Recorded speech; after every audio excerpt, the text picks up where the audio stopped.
abuses.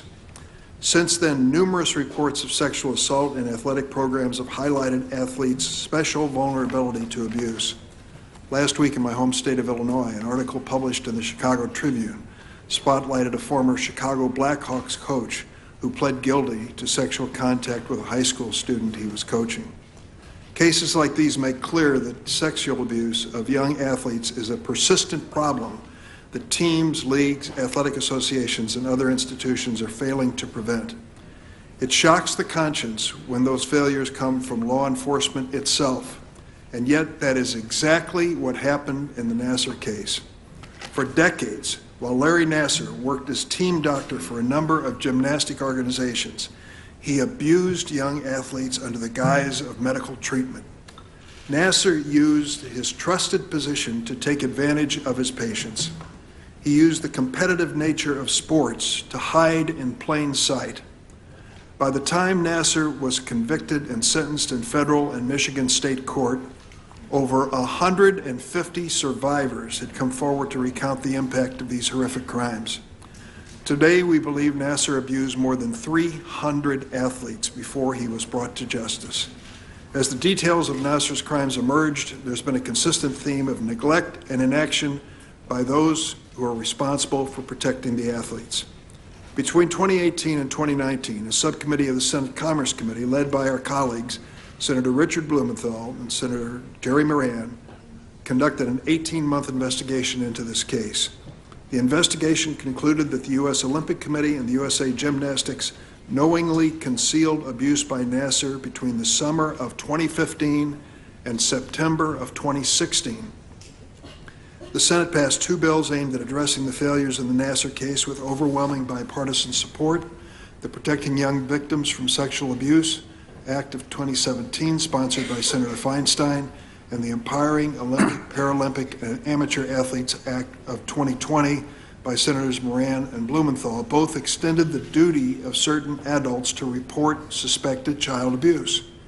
These are good and important steps, but the reporting requirement in both laws is not worth much if law enforcement and the FBI fail to respond and immediately and aggressively investigate the abuse cases, and that's exactly what happened in the Nassar case. The Inspector General's findings in his July report paint a shocking picture of FBI dereliction of duty and gross incompetence. The Inspector General's scathing report details the neglect and inaction of the FBI in inspecting the Nassar allegations, beginning in July of 2015, 15 months before they were publicly reported. The facts revealed by the Inspector General exposed apathetic, incompetent, and unethical senior FBI officials. In the 15-month period that FBI officials shirked their responsibility, Nassar abused at least 70 young athletes. For many of them, this was a continuation, but for others, they were abused for the first time while the FBI sat on the case. The FBI waited weeks from the initial report to undertake any investigative activity. The FBI failed to timely interview key witnesses. The FBI failed to properly document witness statements and store evidence. The FBI failed to inform state and local authorities of Nassar's abuse when it believed the assault allegations likely did not fall within federal jurisdiction. One senior FBI official went so far as to seek a job with USA Gymnastics CEO at the same time he was overseeing the FBI's failed investigative effort. And then, to add insult to injury, the FBI supervisors doctored the paperwork, misled the media, and lied to the Inspector General in an effort to conceal their dereliction of duty. Some may be tempted to minimize this misconduct as a fault of a few bad apples. Make no mistake, egregious failures like this one do not arise out of nowhere. They are enabled by systematic organizational failures of training, supervision, hiring, and promotion.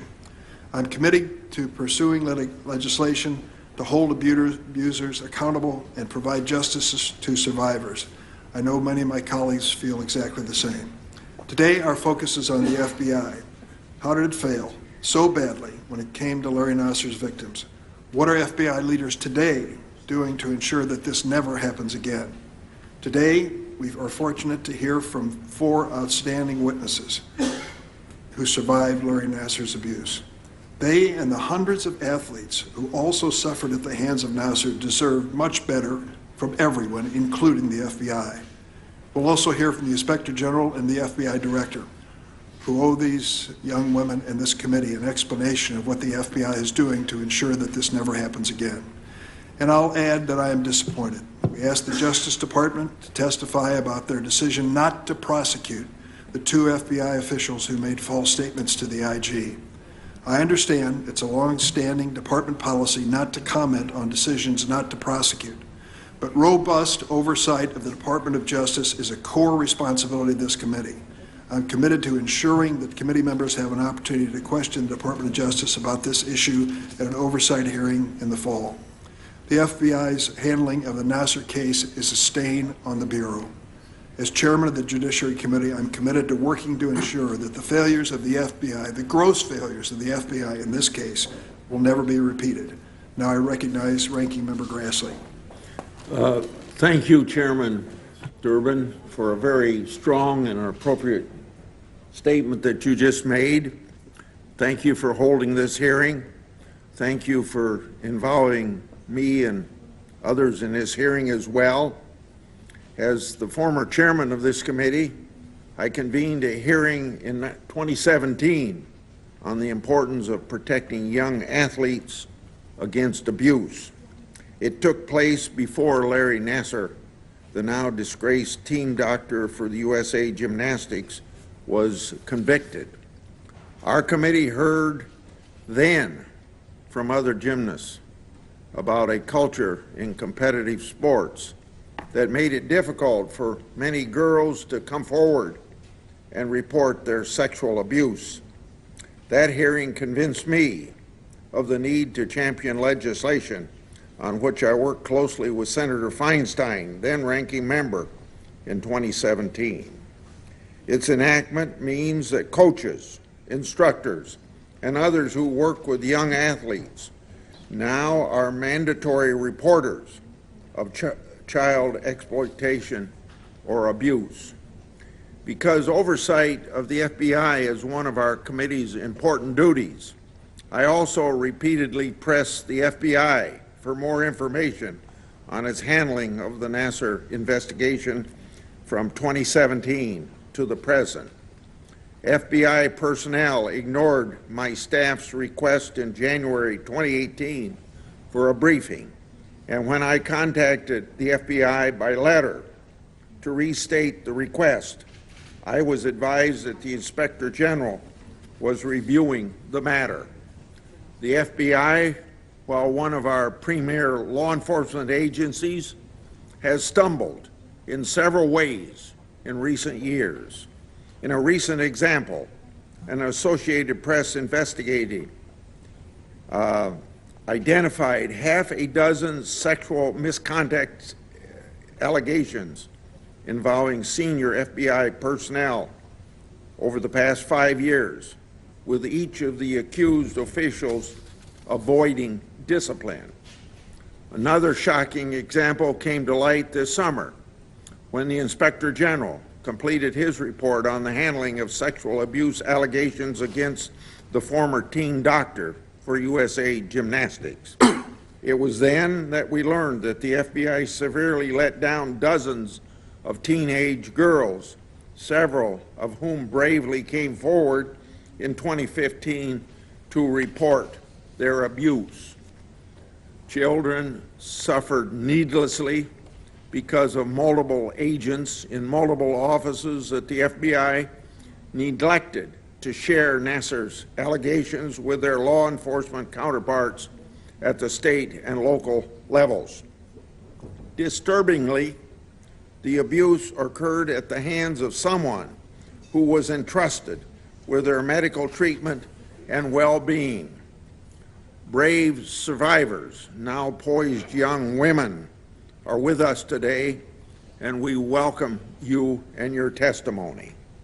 The FBI, in its July 13th response to the Inspector General's report, attributes this episode to a few agents at the FBI field offices who neglected to carry out their duties properly. I suspect there's much more to that story. One issue, not talked about much, is that the FBI has a division in Washington, D.C., known as the Violent Crimes Against Children Unit. This component of headquarters was notified by two of its field offices about the Nassar allegations way back in 2015 and 2016, respectively. The Children's Unit employs subject matter experts, so it is well positioned in the FBI to guide those field offices on their duties in child exploitation cases. Because it's housed at headquarters, this Children's Unit also was uniquely positioned to play a coordinating role by supervising case transfers to the appropriate FBI field offices. And this unit was well positioned to offer qualitative supervision of field officers' work. For example, by ensuring that follow-up occurs in sensitive cases. Tragically, it's obvious these things did not happen. The FBI, including this Children's Unit, also placed publicity and its image before victims' protection in this case. The Children's Unit helped develop a white paper, or more accurately, a whitewash, after the Nassar case attracted national attention. Ensuring that truthful information was provided about the FBI's role in this investigation was clearly not the main priority. This is a serious problem at the heart of the FBI, not a case of a few errant agents. At today's hearing, I hope to hear more about exactly who at FBI headquarters, other than its Children's Unit, knew about the Nassar allegations, how and when they learned of these allegations, and what they did in response. If there's one thing the Inspector General's report illustrates, it's this, that we need to make sure the Bureau is more effective and held more accountable. This episode is unfortunate too, because, as I've said repeatedly, there are many extremely fine men and women in the FBI, and many who serve their country well as employees of that superb agency.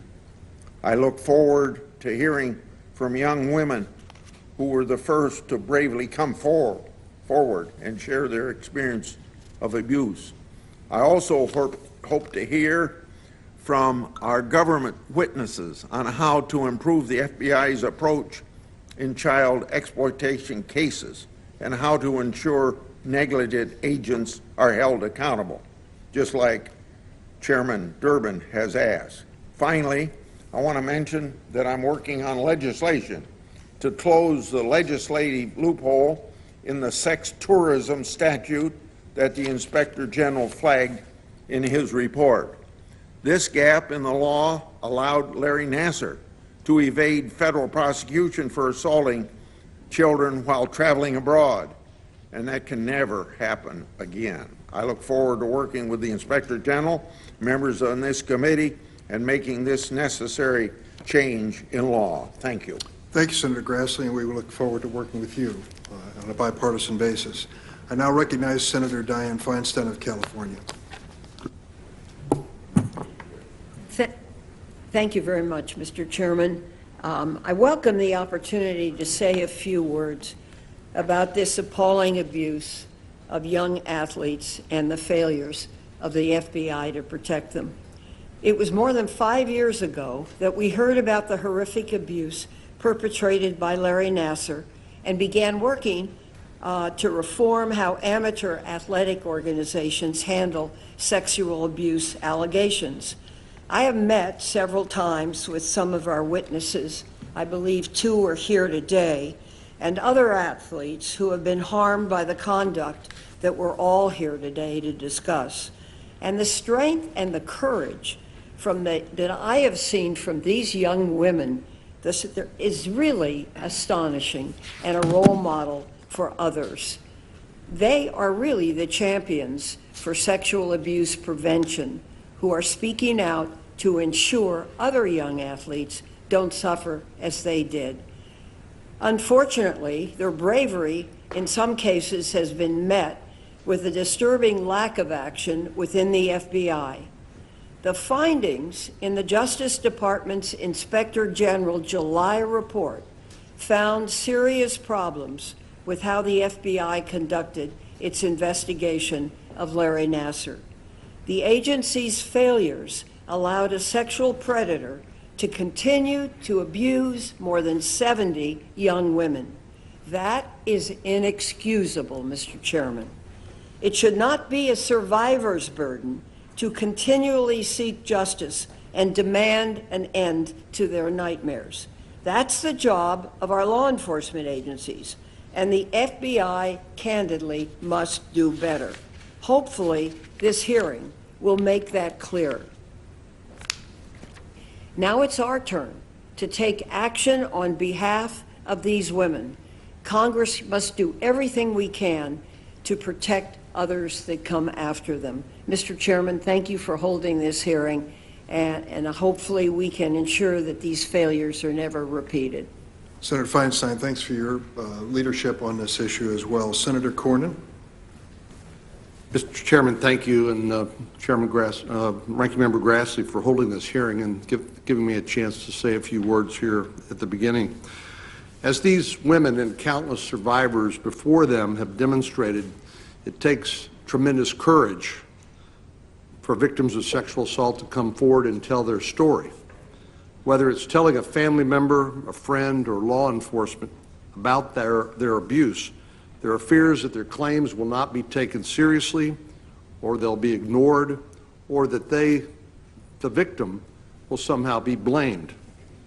Those fears cause survivors to remain silent for months, years, or even a lifetime. Unfortunately, the FBI's mishandling of this case has done nothing to convince survivors that their trauma will be treated with the urgency and care it deserves. When survivors make the difficult decision to come forward, they should be treated with dignity and respect. That's the bare minimum, and it didn't happen here. If allegations raised by well-known world-class athletes are not taken seriously by the FBI, what hope do other victims of sexual assault have? If this monster was able to continue harming these women and girls after his victims first went to the FBI, how many other abusers have escaped justice? Again, if the FBI did so little in the investigation involving world-class athletes, what hope can an average American have? What faith can they have in the system? I wrote a letter to Inspector General Horowitz last summer urging him to release his report, which back then was overdue, so we could begin to answer some of these questions. I'm disappointed it took more than a year after that letter was sent for the report to be finally released, and it's fair to say that his report has left us with many questions. There were obviously catastrophic failures at multiple levels of law enforcement which resulted in direct harm of these young women. The FBI had two separate opportunities to do its job, and it failed. In fact, it was the University Police Department that finally did a real investigation, one that finally brought Nassar to justice. I've always believed that the FBI should be the gold standard for law enforcement, and I believe that by and large it is. But instead, in examples like this, we see failure of ethics, failure of competence, and dishonesty. I'm eager to ask Inspector General Horowitz, and Director Wray about the grave missteps made by the FBI, and more importantly, to understand the changes they will be implementing to make sure that nothing like this ever happens again. We must demand real change and real accountability, and will not be satisfied by platitudes and vague promises about improved performance. This nation must be a place where, when victims speak, they are not ignored, and it must be a place where those who commit crimes like Larry Nassar are prosecuted to the fullest extent of the law. And the FBI must demonstrate, as they have not attempted to do before, that they understand their failures, they will learn from them, and do better. And Mr. Chairman, I would just want to recognize the leadership of Senator Moran, who will be testifying here, and Senator Blumenthal on the part of the Commerce Committee in spearheading a lot of this investigation, urging us all to this point where we are today. Thank you. Thanks, Senator Cornyn, and I'll echo that. The next person to speak will be Senator Richard Blumenthal, who on our side of the aisle has been a real leader on the issue, together with his partner in this effort, Senator Jerry Moran, who will testify just briefly afterwards. Senator Blumenthal, please proceed. Thank you, Chairman Durbin, and my gratitude to you for holding this profoundly significant hearing, and to Senator Moran, my partner, who has worked tirelessly with me on this issue and been a great partner in our common effort. But most important, I really want to thank the athletes and survivors who are here. You have truly inspired us. I will never forget the moment that we stood in the Kennedy caucus room. There were 40 or more of you, and you told us that you had been failed repeatedly by institutions that were supposed to protect you, and you called on us to keep our word. Today's hearing is another step in our keeping the promise that we made to you then, that we would work to hold accountable the institutions that failed you and to reform them and make sure that this kind of wrongdoing, more than wrongdoing, heinous, hideous abuse never happens again. We have investigated and produced a report. We've asked the Inspector General to investigate as well, and he has produced a report. And let me just come right to the reason we're here today. It's not only that the FBI failed to do its job systematically and repeatedly, it is also the cover-up that occurred afterward, when FBI agents made material false statements and deceptive omissions referred by the Inspector General for criminal prosecution. Those referrals were declined without explanation, without any public explanation at all. My hope is that the Department of Justice, which was invited today and has declined to appear, will match your courage by explaining why those lies by FBI agents did not lead to criminal prosecution and accountability. And even days before this hearing, there had been no action, even administratively. Only with this hearing staring the FBI in the face did they fire one of those FBI agents. There's no question, Larry Nassar was a monster, a horrific predator. He was not the only monster in gymnastics, and gymnastics was not the only sport that had monsters. Our report focused not only on the monsters, but the enablers, the institutions that failed you, the schools like Michigan State University, USA Gymnastics, the coaches and trainers. They all looked the other way when you came to them. And then the FBI looked the other way in July of 2015. They looked the other way and did nothing until late 2016, almost 18 months later. And in that time period, dozens of young women lay before Larry Nassar, and he did with them what he wanted, with trauma and terror that will last a lifetime. That pain was preventable. It was needless. The FBI's failure to act had real human consequences. And that will be forever a stain on the FBI's reputation. But even more so, the cover-up that occurred afterward. Because when those agents came under scrutiny, they actually manufactured statements.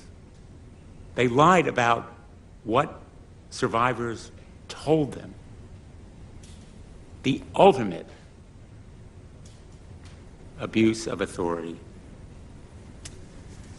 There is nothing we can do to reverse the pain and grief that Larry Nassar caused you, but we can take action against the law enforcers who became enablers. Those institutions became enablers, and so did the FBI. And so I call on the Department of Justice to come forward. They declined to do so today. Senator Feinstein and I specifically wrote them and urged them to be here. They owe the American people and you an explanation. And I call on the Department of Justice to pursue action, not just administrative action, but criminal prosecution where appropriate. This day is a hard one, probably a little bit scary for you, but also hard for all of us who have valued and respected the work of the FBI. The FBI has admitted, and I quote, "The actions and inactions of the FBI employees described in the OIG report are inexcusable and a discredit to this organization." End quote. I agree, but it isn't just those two FBI employees who are to blame. This failure was systematic. This investigation was mishandled from coast to coast, from Indianapolis to Los Angeles, and it has to leave us wondering whether the FBI is capable of these kinds of sexual abuse investigation. I'll close where I began. We wouldn't be here but for the tremendous courage of so many survivors and their unwavering demand for change. But there must be accountability for the individuals and institutions that enabled Larry Nassar. Anything else is unacceptable. Thank you, Mr. Chairman. Thank you, Senator Blumenthal. We will now hear from Senator Blackburn. I believe she's going to appear on the screen, and the last opening statement will be from Senator Moran. So, Senator Blackburn. Thank you, Mr. Chairman. I so appreciate that we're having this hearing today and have the opportunity to hear firsthand from some of these athletes, and appreciate the work and the effort that the committee has put into a preparation for this. You know, over the past few years, we have seen scandal after scandal arise. They have come to light. They have exposed men who have abused their positions of power to take advantage of and harm women. These stories of abuse continue to be shocking every time that we hear them. And as a woman, we are inclined to listen more closely, to believe these stories, because we have seen this type behavior before. It is really hard to imagine a scandal, however, that comes as close to the depravity of Larry Nassar. The young athletes who are with us today trusted him, and he abused that trust, not once, but repeatedly. In the years since, Larry Nassar's evil has been outshone by the courage of these young women who have given strength to so many to go after what happened in these crimes.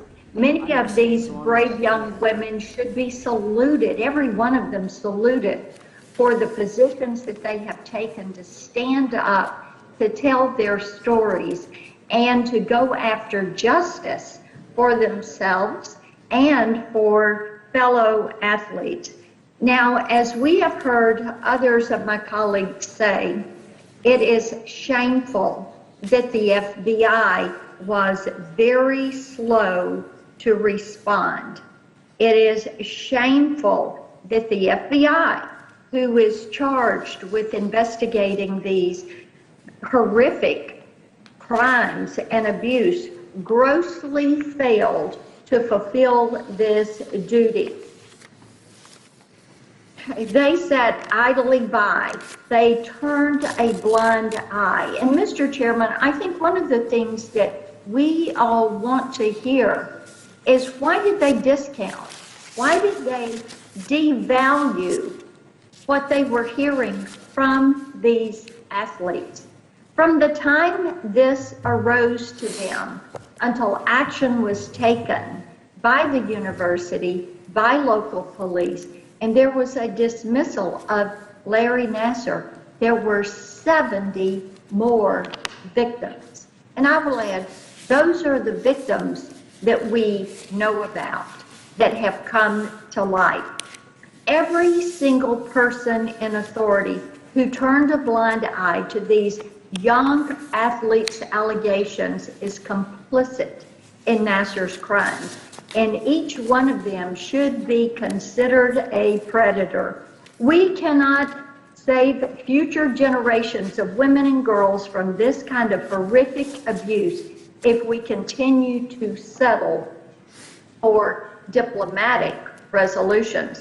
We owe it to these young women and to girls and women everywhere to figure out why their government failed them, why these institutions did not listen to them. And that process begins today. Thank you, Mr. Chairman. Thanks, Senator Blackburn. I'll ask as our final witness here, Senator Jerry Moran.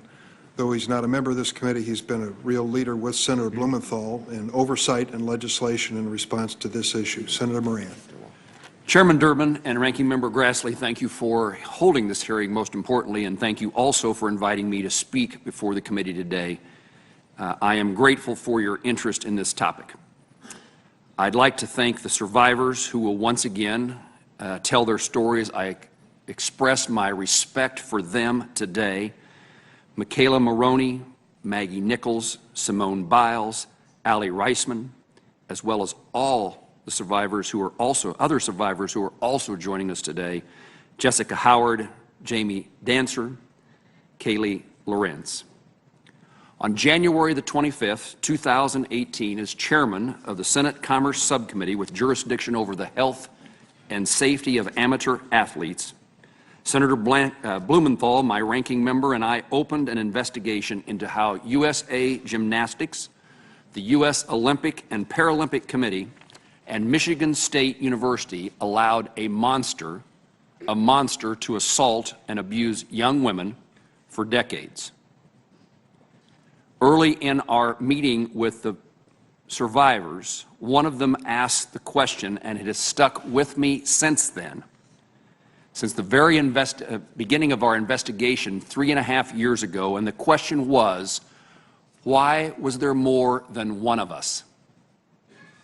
I do not know how to answer that question. I do not know a human being that I would not expect to report if someone told them they were being abused, to report to law enforcement, to officials.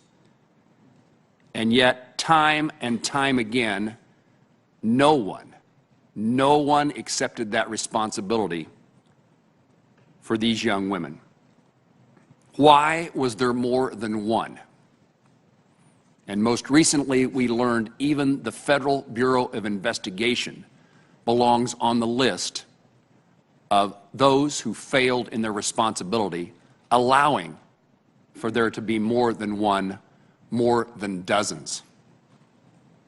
Over 18 months, we held 4 committee hearings, we conducted hundreds of interviews, and we reviewed over 70,000 pages of documents. This bipartisan effort culminated last fall in the passage of the Empower Olympic and Paralympic and Amateur Athlete Act, which strengthened legal liability and accountability mechanisms over the Olympic movement in the United States and worked to restore a culture that put athletes first. We know, we knew, we continue to know, our job is not done. We will continue working with athletes and survivors now to make certain that that law is effective in meeting its goals. And we are here today because of those athletes, those victims, those survivors, because of their advocacy and their courage. Together, we have demanded change and accountability from the institutions and individuals who covered up, enabled, and contributed to the abuse of young athletes. And as I said earlier, unfortunately, that list now includes the Federal Bureau of Investigation. Senator Blumenthal is correct. It's not just about these survivors. It's not just about gymnastics. It's not even necessarily about the Olympics.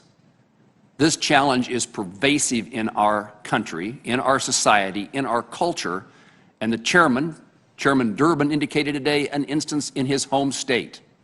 All of us could find those, know those, and recognize that there is much more to be done. But during the course of our investigation, we uncovered evidence that the FBI received credible information of the dangers Nassar posed to athletes.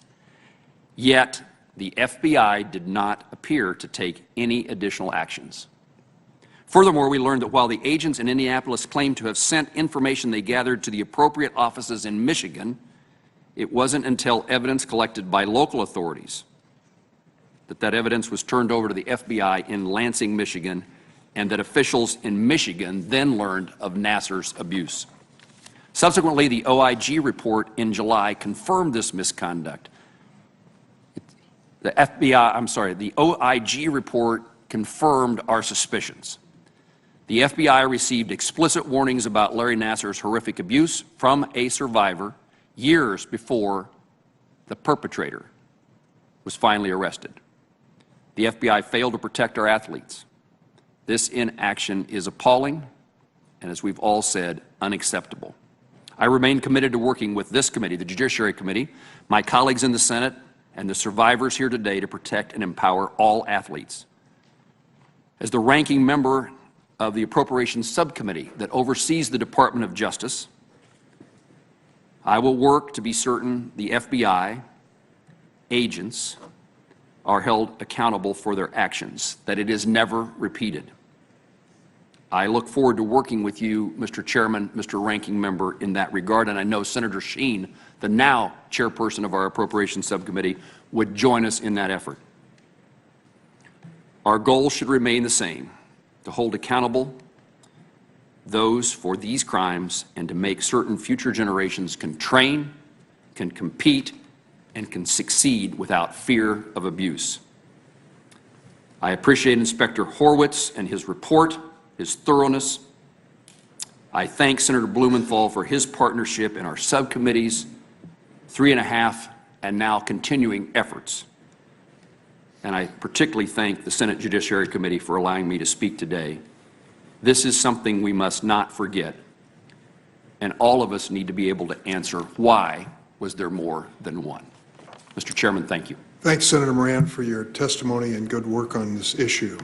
We are now going to transition into the first panel, and I ask the staff to do their good work, and if you can just hold for a minute. Go ahead.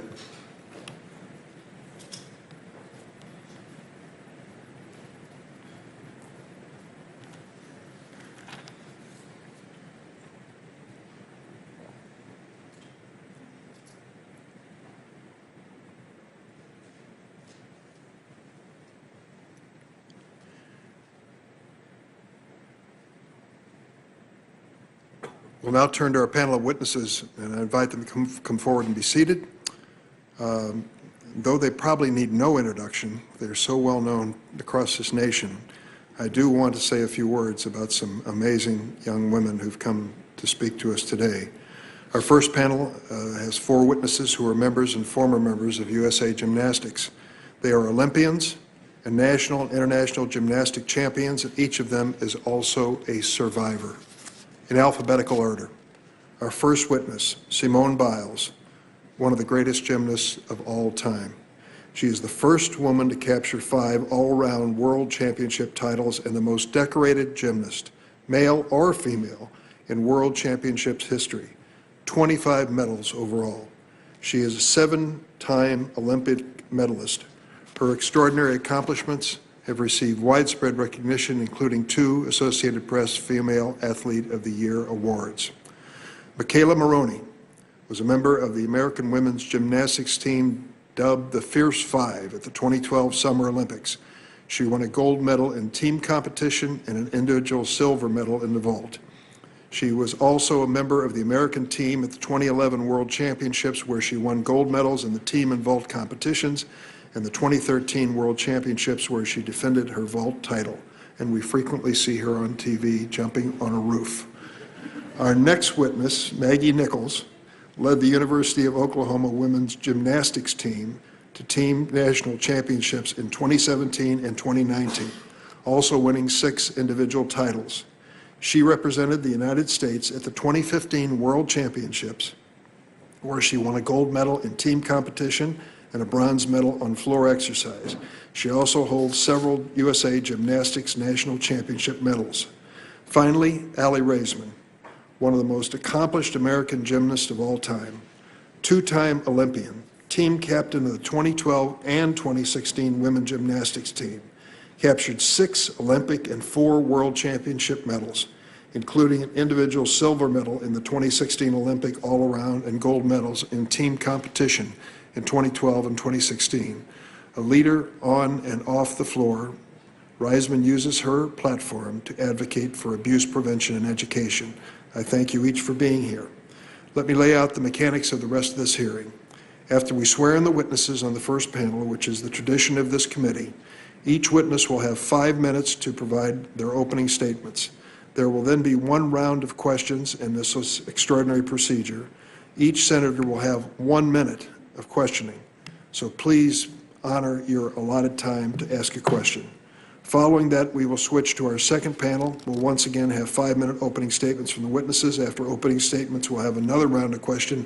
Each senator will have 5 minutes for a question. Could the witnesses please stand to be sworn in? If you'd raise your right hand, do you affirm that the testimony you're about to give before the committee will be the truth, the whole truth, and nothing but the truth, so help you God? Let the record show that the witnesses answered in the affirmative. Be seated. Ms. Biles, you're first, if you'd like to give your opening statement. Did I? Oh, it's on. Sorry. If you'll pull the microphone close to you, it works much better.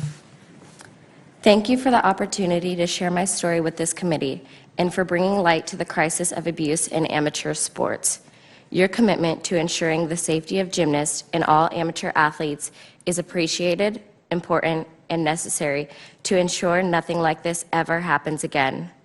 Please bear with me. To be perfectly honest, I can imagine no place that I would be less comfortable right now than sitting here in front of you, sharing these comments. My name is Simone Biles, and I am a gymnast who has trained at the levels of the sport.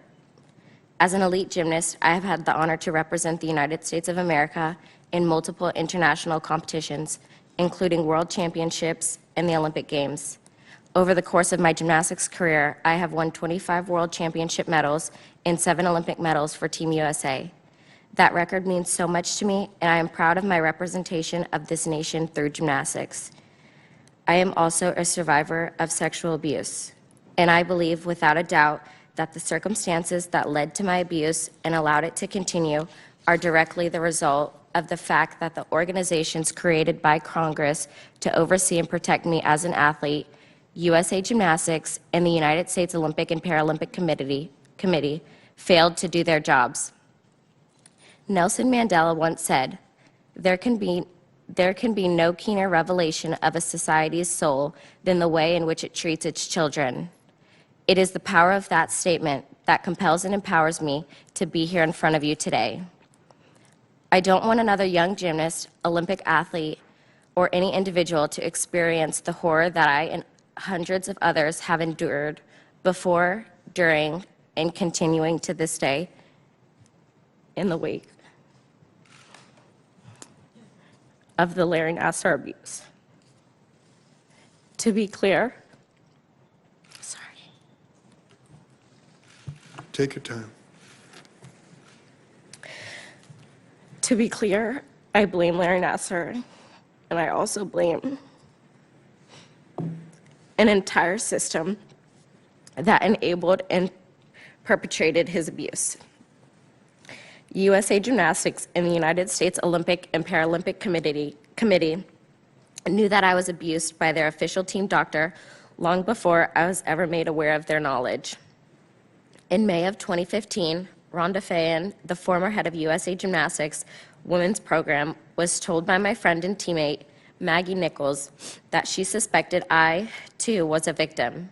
I didn't understand the magnitude of what all was happening until the Indianapolis Star published its article in the fall of 2016, entitled, "Former USA Gymnastics Doctor Accused of Abuse." Yet while I was a member of the 2016 U.S. Olympic team, neither USAG, USOPC, nor the FBI ever contacted me or my parents. While others had been informed and investigations were ongoing, I had been left to wonder why I was not told until after the Rio Games. This is the largest case of sexual abuse in the history of American sport. And although there has been a fully independent investigation of the FBI's handling of the case, neither USAG nor USOPC have ever been made the subject of the same level of scrutiny. These are the entities entrusted with the protection of our sport and our athletes, and yet it feels like questions of responsibility and organizational failures remain unanswered. As you pursue the answers to those questions, I ask that your work be guided by the same question that Rachel Denhollander and many others have asked: how much is a little girl worth? I sit before you today to raise my voice so that no little girl must endure what I, the athletes at this table, and the countless others who needlessly suffered under Nassar's guise of medical treatment, which we continue to endure today. We suffered and continue to suffer because no one at FBI, USAG, or the USOPC did what was necessary to protect us. We have been failed, and we deserve answers. Nassar is where he belongs, but those who enabled him deserve to be held accountable. If they are not, I am convinced that this will continue to happen to others across Olympic sports. In reviewing the OIG's report, it truly feels like the FBI turned a blind eye to us and went out of its way to help protect USAG and USOPC. A message needs to be sent. If you allow a predator to harm children, the consequences will be swift and severe. Enough is enough. I will close with one final thought.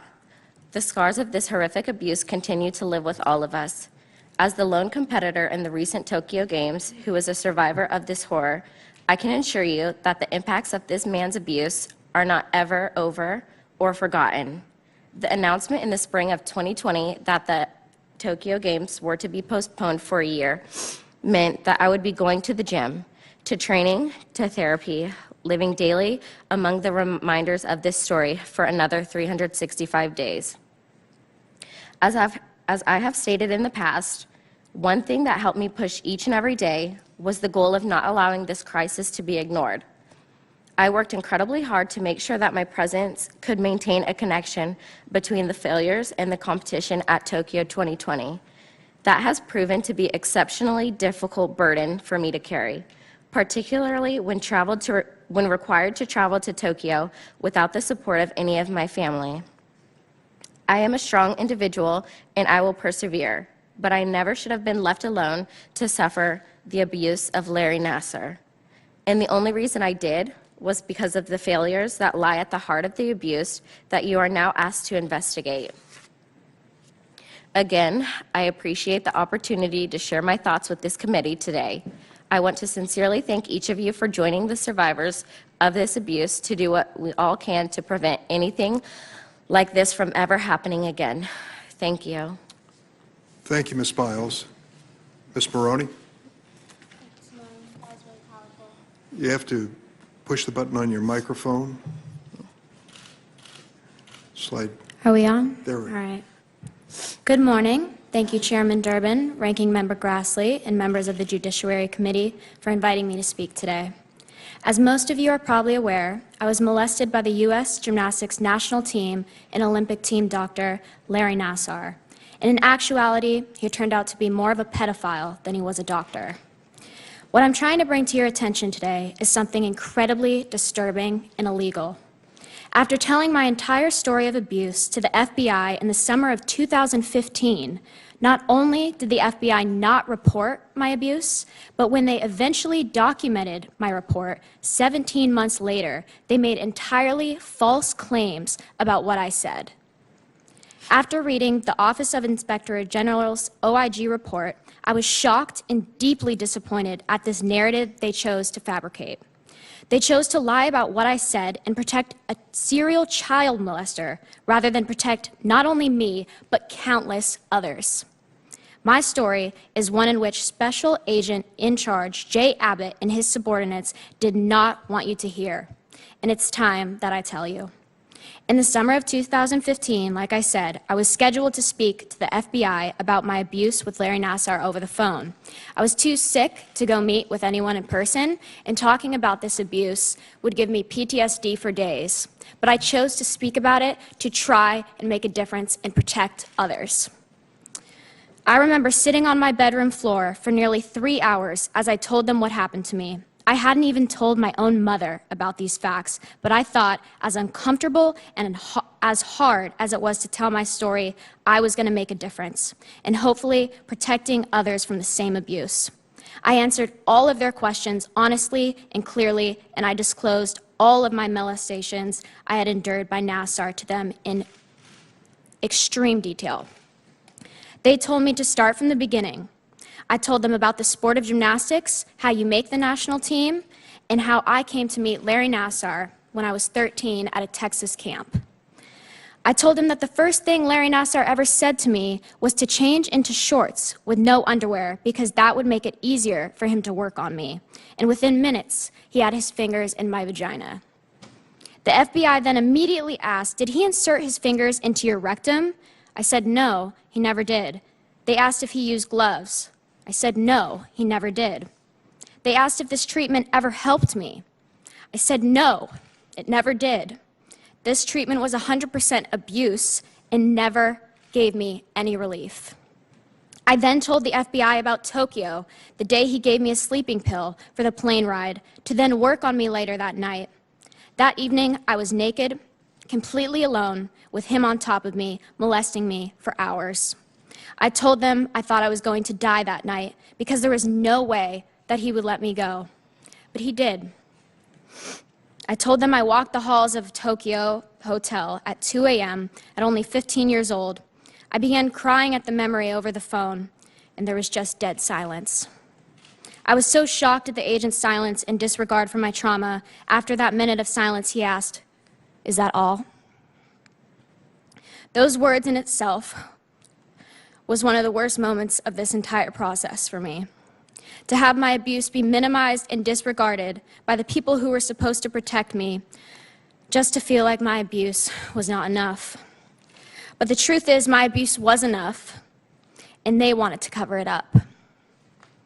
USA Gymnastics, in concert with the FBI and the Olympic Committee, were working together to conceal that Larry Nassar was a predator. I then proceeded to tell them about London, and how he'd signed me up last on his sheet so he could molest me for hours twice a day. I told them how he molested me right before I won my team gold medal, how he gave me presents, bought me caramel macchiatos and bread when I was hungry. I even sent them screenshots of Nassar's last text to me, which was, "Michaela, I love how you see the world with rose-colored glasses. I hope you continue to do so." This was very clear, cookie-cutter pedophilia and abuse. And this is important because I told the FBI all of this, and they chose to falsify my report and to not only minimize my abuse, but silence me yet again. I thought, given the severity of this situation, that they would act quickly for the sake of protecting other girls. But instead, it took them 14 months to report anything, when Larry Nassar, in my opinion, should have been in jail that day. The FBI, USOC, and USAG sat idly by as dozens of girls and women continued to be molested by Larry Nassar. According to the OIG report, about 14 months after I disclosed my abuse to the FBI, nearly a year and a half later, the FBI agent who interviewed me in 2015 decided to write down my statement, a statement that the OIG report determined to be materially false. Let's be honest. By not taking immediate action from my report, they allowed a child molester to go free for more than a year. And this inaction directly allowed Nassar's abuse to continue. What is the point of reporting abuse if our own FBI agents are going to take it upon themselves to bury that report in a drawer? They had legal, legitimate evidence of child abuse and did nothing. If they're not going to protect me, I want to know, who are they trying to protect? What's even more upsetting to me is that we know that these FBI agents have committed an obvious crime. They falsified my statement, and that is illegal in itself. Yet no recourse has been taken against them. The Department of Justice refused to prosecute these individuals. Why? Deputy Attorney General Lisa Monaco couldn't even bring herself to be here today, and it is the Department of Justice's job to hold them accountable. I am tired of waiting for people to do the right thing, because my abuse was enough, and we deserve justice. These individuals clearly violated policies and were negligent in executing their duties, and in doing so, more girls were abused by Larry Nassar for over a year. To not indict these agents is a disservice to me and my teammates. It is a disservice to the system, which was built to protect all of us from abuse. It was a disservice to every victim who suffered needlessly at the hands of Larry Nassar after I spoke up. Why are public servants whose job is to protect getting away with this? This is not justice. Enough is enough. Today, I ask you all to hear my voice. I ask you, please do all that is in your power to ensure that these individuals are held responsible and accountable for ignoring my initial report, for lying about my initial report, and for covering up for a child molester. In closing, I would like to express my deep gratitude to the United States Senate, a very powerful institution that from the very beginning has fought for us rather than against us. Thank you, and I welcome any questions. Thank you, Ms. Maroney. Ms. Nichols? Chair Durbin, Ranking Member Grassley, and distinguished members of the Judiciary Committee, thank you for inviting me to speak to you today, and I want to personally thank you for your commitments to prioritizing athlete safety and holding accountable those responsible for athlete safety. I was named as Gymnast 2 in the Office of Inspector General's report and previously identified as Athlete A by USA Gymnastics. I want everyone to know that this did not happen to Gymnast 2 or to Athlete A. It happened to me, Maggie Nichols. I first started gymnastics when I was 3, and since I was a child, I always had a dream of competing for my country in the World Championships and Olympic Games. I was an elite level gymnast by the age of 13, and by the time I was 14, I made the national team. I traveled internationally for 4 years, attending competitions, and in 2015 at the World Championships, representing our country, where I won a gold medal. My Olympic dreams ended in the summer of 2015 when my coach and I reported Larry Nassar's abuse to USAG leadership. I went on to compete at the University of Oklahoma, where I was named first-team All-American in the all-round and all 4 events and was an 8-time national champion. I reported my abuse to USA Gymnastics over 6 years ago, and still, my family and I received few answers and have even more questions about how this was allowed to occur and why dozens of other little girls and women at Michigan State had to be abused after I reported. In sacrificing my childhood for the chance to compete for the United States, I am haunted by the fact that even after I reported my abuse, so many women and girls had to suffer at the hands of Larry Nassar. USA Gymnastics and the United States Olympic and Paralympic Committee and the FBI have all betrayed me and those who were abused by Larry Nassar after I reported. The cover-up of my abuse and the FBI's failure to interview me for more than a year after my complaint are well documented in the OIG report. After I reported my abuse to USA Gymnastics, my family and I were told by their former president, Steve Penny, to keep quiet and not say anything that could hurt the FBI investigation. We now know there was no real FBI investigation occurring. While my complaints with the FBI, Larry Nassar continued to abuse women and girls. During this time, the FBI issued no search warrants and made no arrests. From the day I reported my molestation by Nassar, I was treated differently by USAG. Not only did the FBI fail to conduct a thorough investigation, but they also knew that USAG and the USOPC created a false narrative where Larry Nassar was allowed to retire, with his reputation intact, and return to Michigan State University, thus allowing dozens of little girls to be molested. As the Inspector General's report details, during this time period, FBI agents did not properly document evidence, failed to report to proper authorities, and the special agent in charge was seeking to become the new director of security for the United States Olympic and Paralympic Committee, a job opportunity raised by Steve Penny. Afterwards, FBI agents in charge of the investigation lied to OIG investigators about what had happened. This conduct by these FBI agents, including the special agent in charge, who are held in high regard and expected to protect the public, is unacceptable, disgusting, and shameful. This committee produced a report in 2019 titled "The Courage of Survivors, a Call to Action." It found that the U.S. Olympic Committee and USAG and the national governing body designated by USOC and administer amateur gymnastics failed to adequately respond to credible allegations against Nassar.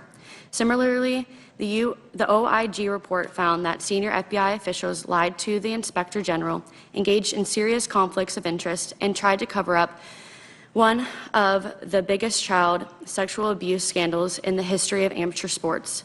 Both reports uncovered serious and possibly criminal misconduct by those at the highest level of the Olympic Committee, our sport, and the FBI. Despite these findings of serious and criminal misconduct throughout the FBI, USAG, and USOPC, no accountability has occurred. An important question remains, perhaps the most important question: why? Why would the FBI agents lie to OIG investigators? Why would the FBI not properly document evidence that was received? Why would the FBI agent be interested in the USAG presidency? These questions remain unanswered. And the survivors of Larry Nassar have a right to know why their well-being was placed in jeopardy by these individuals who chose not to do their jobs. To date, no one from the FBI, the USOPC, or USAG has faced federal charges other than Larry Nassar. For many hundreds of survivors of Larry Nassar, this hearing is one of our last opportunities to get justice. We ask that you do what is in your power to ensure those that engaged in wrongdoing are held accountable under the law. Thank you, Ms. Nichols. Ms. Raisman.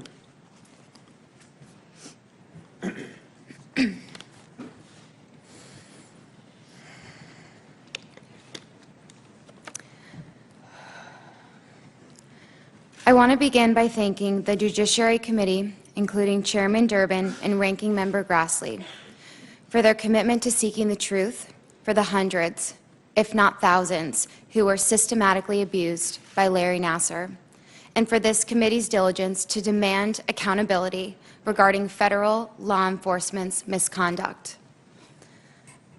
I also want to express my gratitude to the other brave survivors here today, my friends and my teammates, for sharing their stories and continuing to press for justice and reform. Over the past few years, it has become painfully clear how a survivor's healing is affected by the handling of their abuse. And it disgusts me that we are still fighting for the most basic answers and accountability over 6 years later. In 2015, it was known that at least 6 national team athletes had been abused by Nassar. There was even one of the athletes that was abused on film. Given our abuser's unfettered access to children, stopping him should have been a priority. Instead, the following occurred. The FBI failed to interview pertinent parties in a timely manner. It took over 14 months for the FBI to contact me, despite my many requests to be interviewed by them. The records established that Steve Penny, FBI agent Jay Abbott, and their subordinates worked to conceal Nassar's crimes. Steve Penny arranged with the FBI to conduct my interview at the Olympic Training Center, where I was under the control and observation of USA Gymnastics and the United States Olympic and Paralympic Committee. The day of my interview, Steve Penny flew to the Olympic Training Center, and he made sure I was aware he was there. I felt pressured by the FBI to consent to Nassar's plea deal.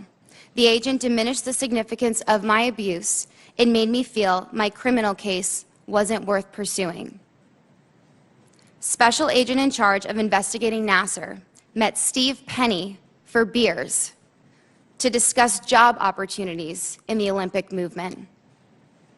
Another FBI agent worked with Steve Penny to determine jurisdiction without interviewing the survivors.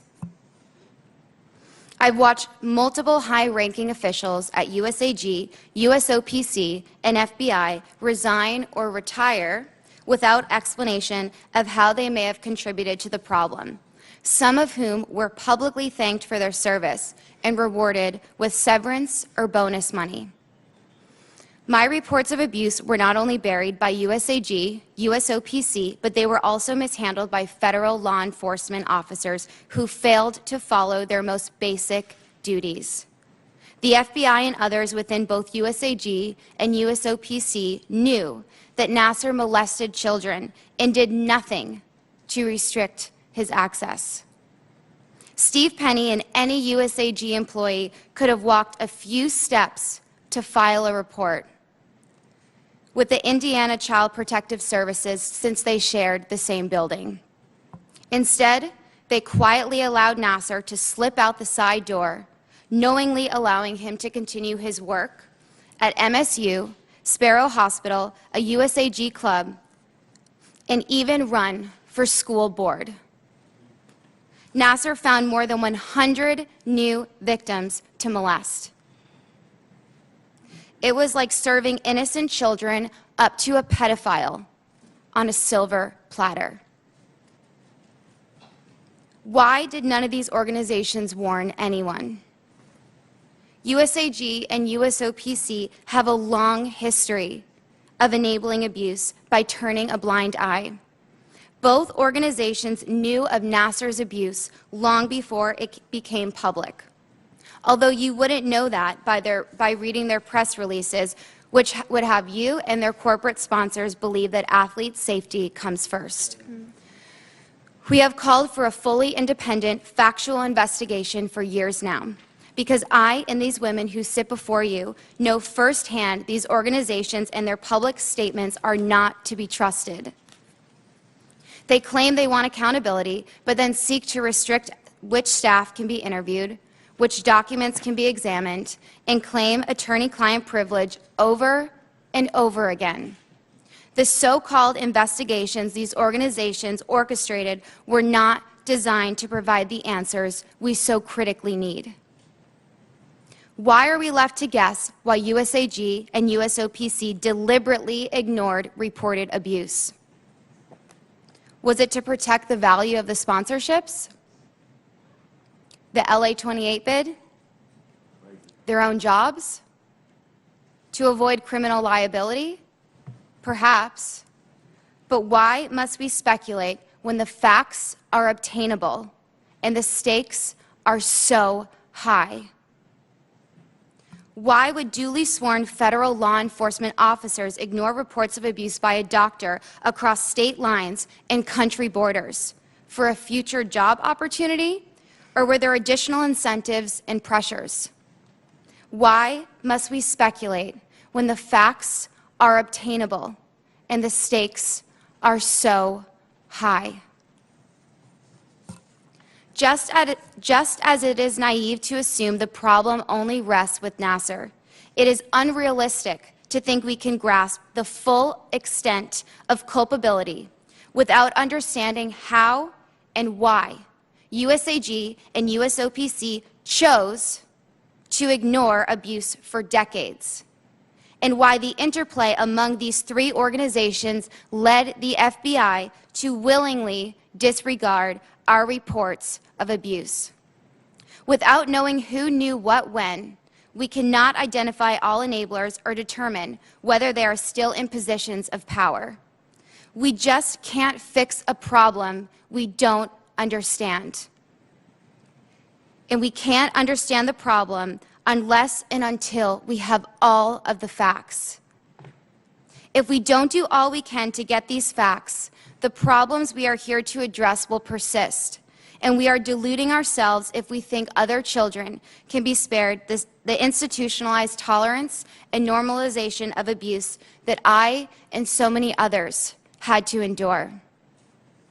I thank you for your time, your commitment, and your genuine concern for those survivors who relied on the FBI to do the right thing. I welcome any questions and comments, and I will answer them to the best of my ability. Thank you. Thank you, Ms. Raisman. I've been in a lot of committee hearings. I can't remember compelling testimony like we've heard this morning ever before, because you had the courage to come up and tell the world what happened to you. It is heartbreaking to think what you have been through. I thank you for being here. We have a job to do, and we know it. It begins with this hearing, the accountability of the FBI and the Department of Justice and all of law enforcement when it comes to abuse cases such as those that you have endured personally. But there's an historic element here in that your audience includes young people like yourself who are victims and survivors themselves. I have 1 minute in question, and my question basically to the panel, anyone who cares to respond. What would you say to other young athletes who may be suffering in silence or wrestling with the decision about whether to speak out? Ms. Raisman?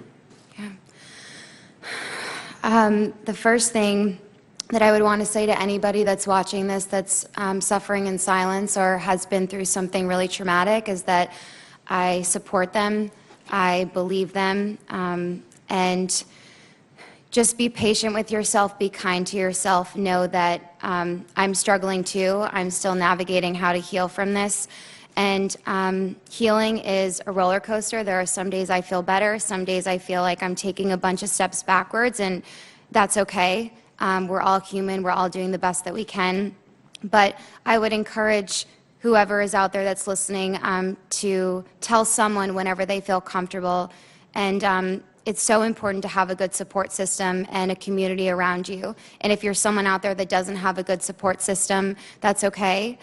Sometimes it can take some time to find a good support system. So I encourage you to not give up until you find that support that you deserve. And just remember that I believe you, I support you, you are not alone, and I encourage you to ask for help. Anyone else on the panel? Yeah, I would just want to say that they need to know that their abuse is enough. I think for so long, all of us questioned, just because somebody else wasn't fully validating us, that we doubted what happened to us. And that is always going to make the healing process take longer. I think the second that I gave that to myself is when I really began to heal and when I really began to get my voice back. And that took a long time. And I think to reach out to other survivors and to speak to them and hear their stories is what continues to help me heal. And hearing all these girls speak is really what continues to make me want to be here today and help others. And you are. Thank you. Senator Grassley? Before I ask my first question in regard to something Ms. Raisman raised, we have not forgotten why these people haven't been prosecuted. So I want to put in the record a letter that I wrote the Attorney General on July 16th to request that the Justice Department revisit its decision not to prosecute the FBI employees who failed you, all of you, and a lot of you that aren't here as well. Without objection. Okay, thank you very much.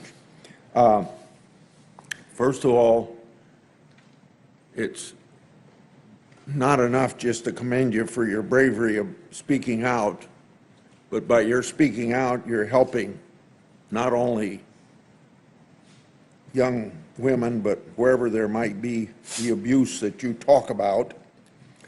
And it's very difficult, I'm sure, in this public setting for you to speak that, and we felt that from you speaking out about it. It's got to be a hard job, but thank you for coming forward.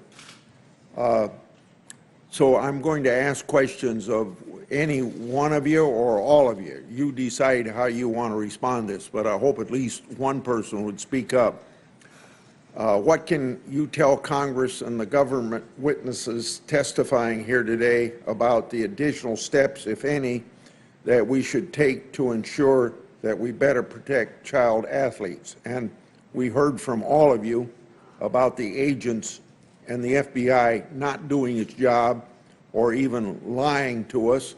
And you heard about a bill that I am proposing. But beyond those things, do you have anything you'd like to add that Congress should hear from you to protect child athletes?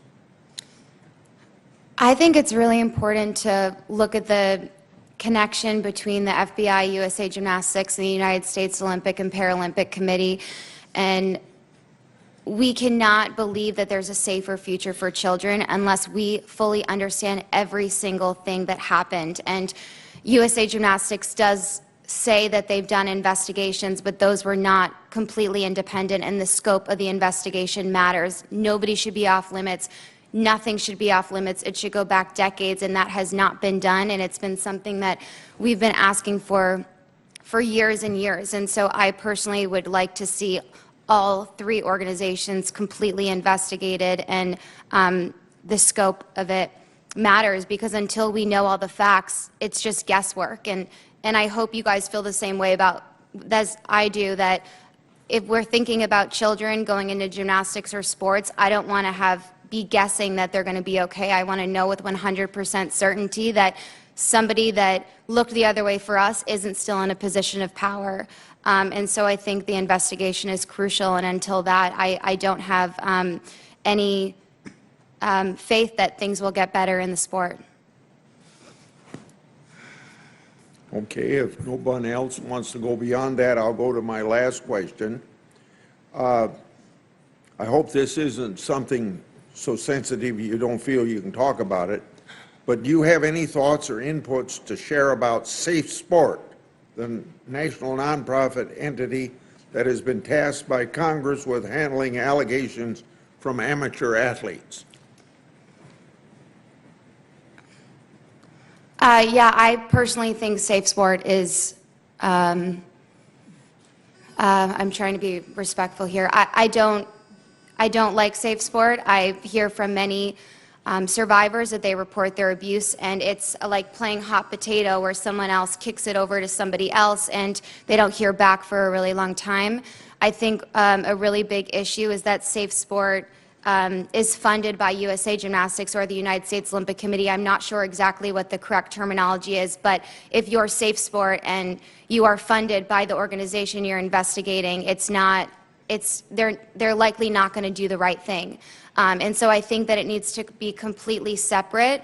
And I personally think Safe Sport needs a lot of work. And I know from many survivors, and my mom has personally reported things to Safe Sport, and we've followed up so many times. They say we can't help you, or they either ignore us or pass it on to somebody else, and the person they pass it on to says they kick it back to them. It's just a complete mess, and the priority doesn't seem to be safety and well-being of athletes. It seems to be protecting USA Gymnastics and doing everything to keep the PR good. Yeah, I agree. Nobody really wants to be held accountable, and nobody really knows who to hold accountable. So I think in order to help, there needs to be a specific person who is in charge of protecting these athletes, and it falls on them when they're not. And instead of it being passed around and everyone just being like, oh, we don't know what happened, whose job was that, there needs to be a specific job for that. Thank you. Now call on Senator Leahy and remind my colleagues we're trying to make this question period concise, so please do your best. I want to thank you all for having the courage to come here today. I can only imagine how painful it is to relive these experiences, but I think that the resilience, the perseverance you're showing the world today is incredibly admirable, and I hope that young survivors who see this, who feel powerless to tell their stories, will feel, yes, here's an example, they should tell it. But I think it has to be far more than just telling the stories. I mean, obviously, like Senator Durbin, I've been on this committee for a long time, and I cannot think of anything so moving. And we're going to hear senators and others talk about accountability and justice today. But what does genuine accountability look like to you? When do you feel justice will be done for the injustices you suffered? That really should be the question we have today. And I'd like to hear from all of you on that. When do you feel justice will be done? And what does genuine accountability look like?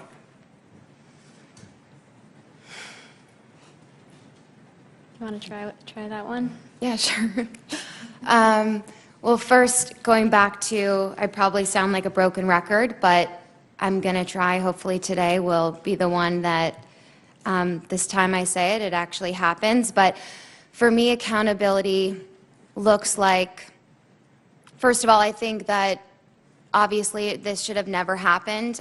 One time being abused is too many, one child being abused is too many, but I think a complete and full independent investigation of the FBI, USA Gymnastics, and the United States Olympic and Paralympic Committee, and then from there, then we will know the answers of who should be held accountable. I also think that there needs to be, when we think about a new USA Gymnastics or a new United States Olympic and Paralympic Committee, survivors need to be in the room. They need to be able to be, we need to feel like we are not adversaries to USA Gymnastics, and we need to feel like our voices matter, that they care, that they want to actually be a part of the change that we so desperately want. I think that it's, I'm not trying to speak for them, but I imagine we all feel that it's just, it is crazy for me to try to wrap my head around. All we are asking for is that when a child goes into gymnastics or goes to school or does anything, that they can be spared abuse. And the fact that we've been treated like adversaries by so many organizations and our abuse has been diminished. We've been victim shamed online over and over again. We've been gaslit. We've been made to feel that we don't matter, and by these organizations, and I never want another child to feel that way again. And Michaela Moroney mentioned this. So often survivors already question themselves. They distrust how they feel. And that is something that I went through, and especially because the FBI made me feel like my abuse didn't count and it wasn't a big deal. And I remember sitting there with the FBI agent and him trying to convince me that it wasn't that bad. And it's taken me years of therapy to realize that my abuse was bad, that it does matter. And so I think it's really important to also have education and prevention in the sport as well. I don't see these organizations doing enough to have every single staff member, every single athlete, every single parent, guardian, every single person that walks into a gym, I believe, should be educated to prevent and recognize emotional, physical, sexual, mental abuse, everything in between, because if we don't have an investigation and we don't have education and prevention, then this problem and this nightmare is going to keep happening over and over again. Anybody else care to? Or should I assume you all agree with that, right? Yes. So do I. Thank you very, very much. Thanks, Senator Leahy. Senator Cornyn? Thank you, Mr. Chairman. I just want to say Oh, okay. That we Sorry, thank- just one more to add.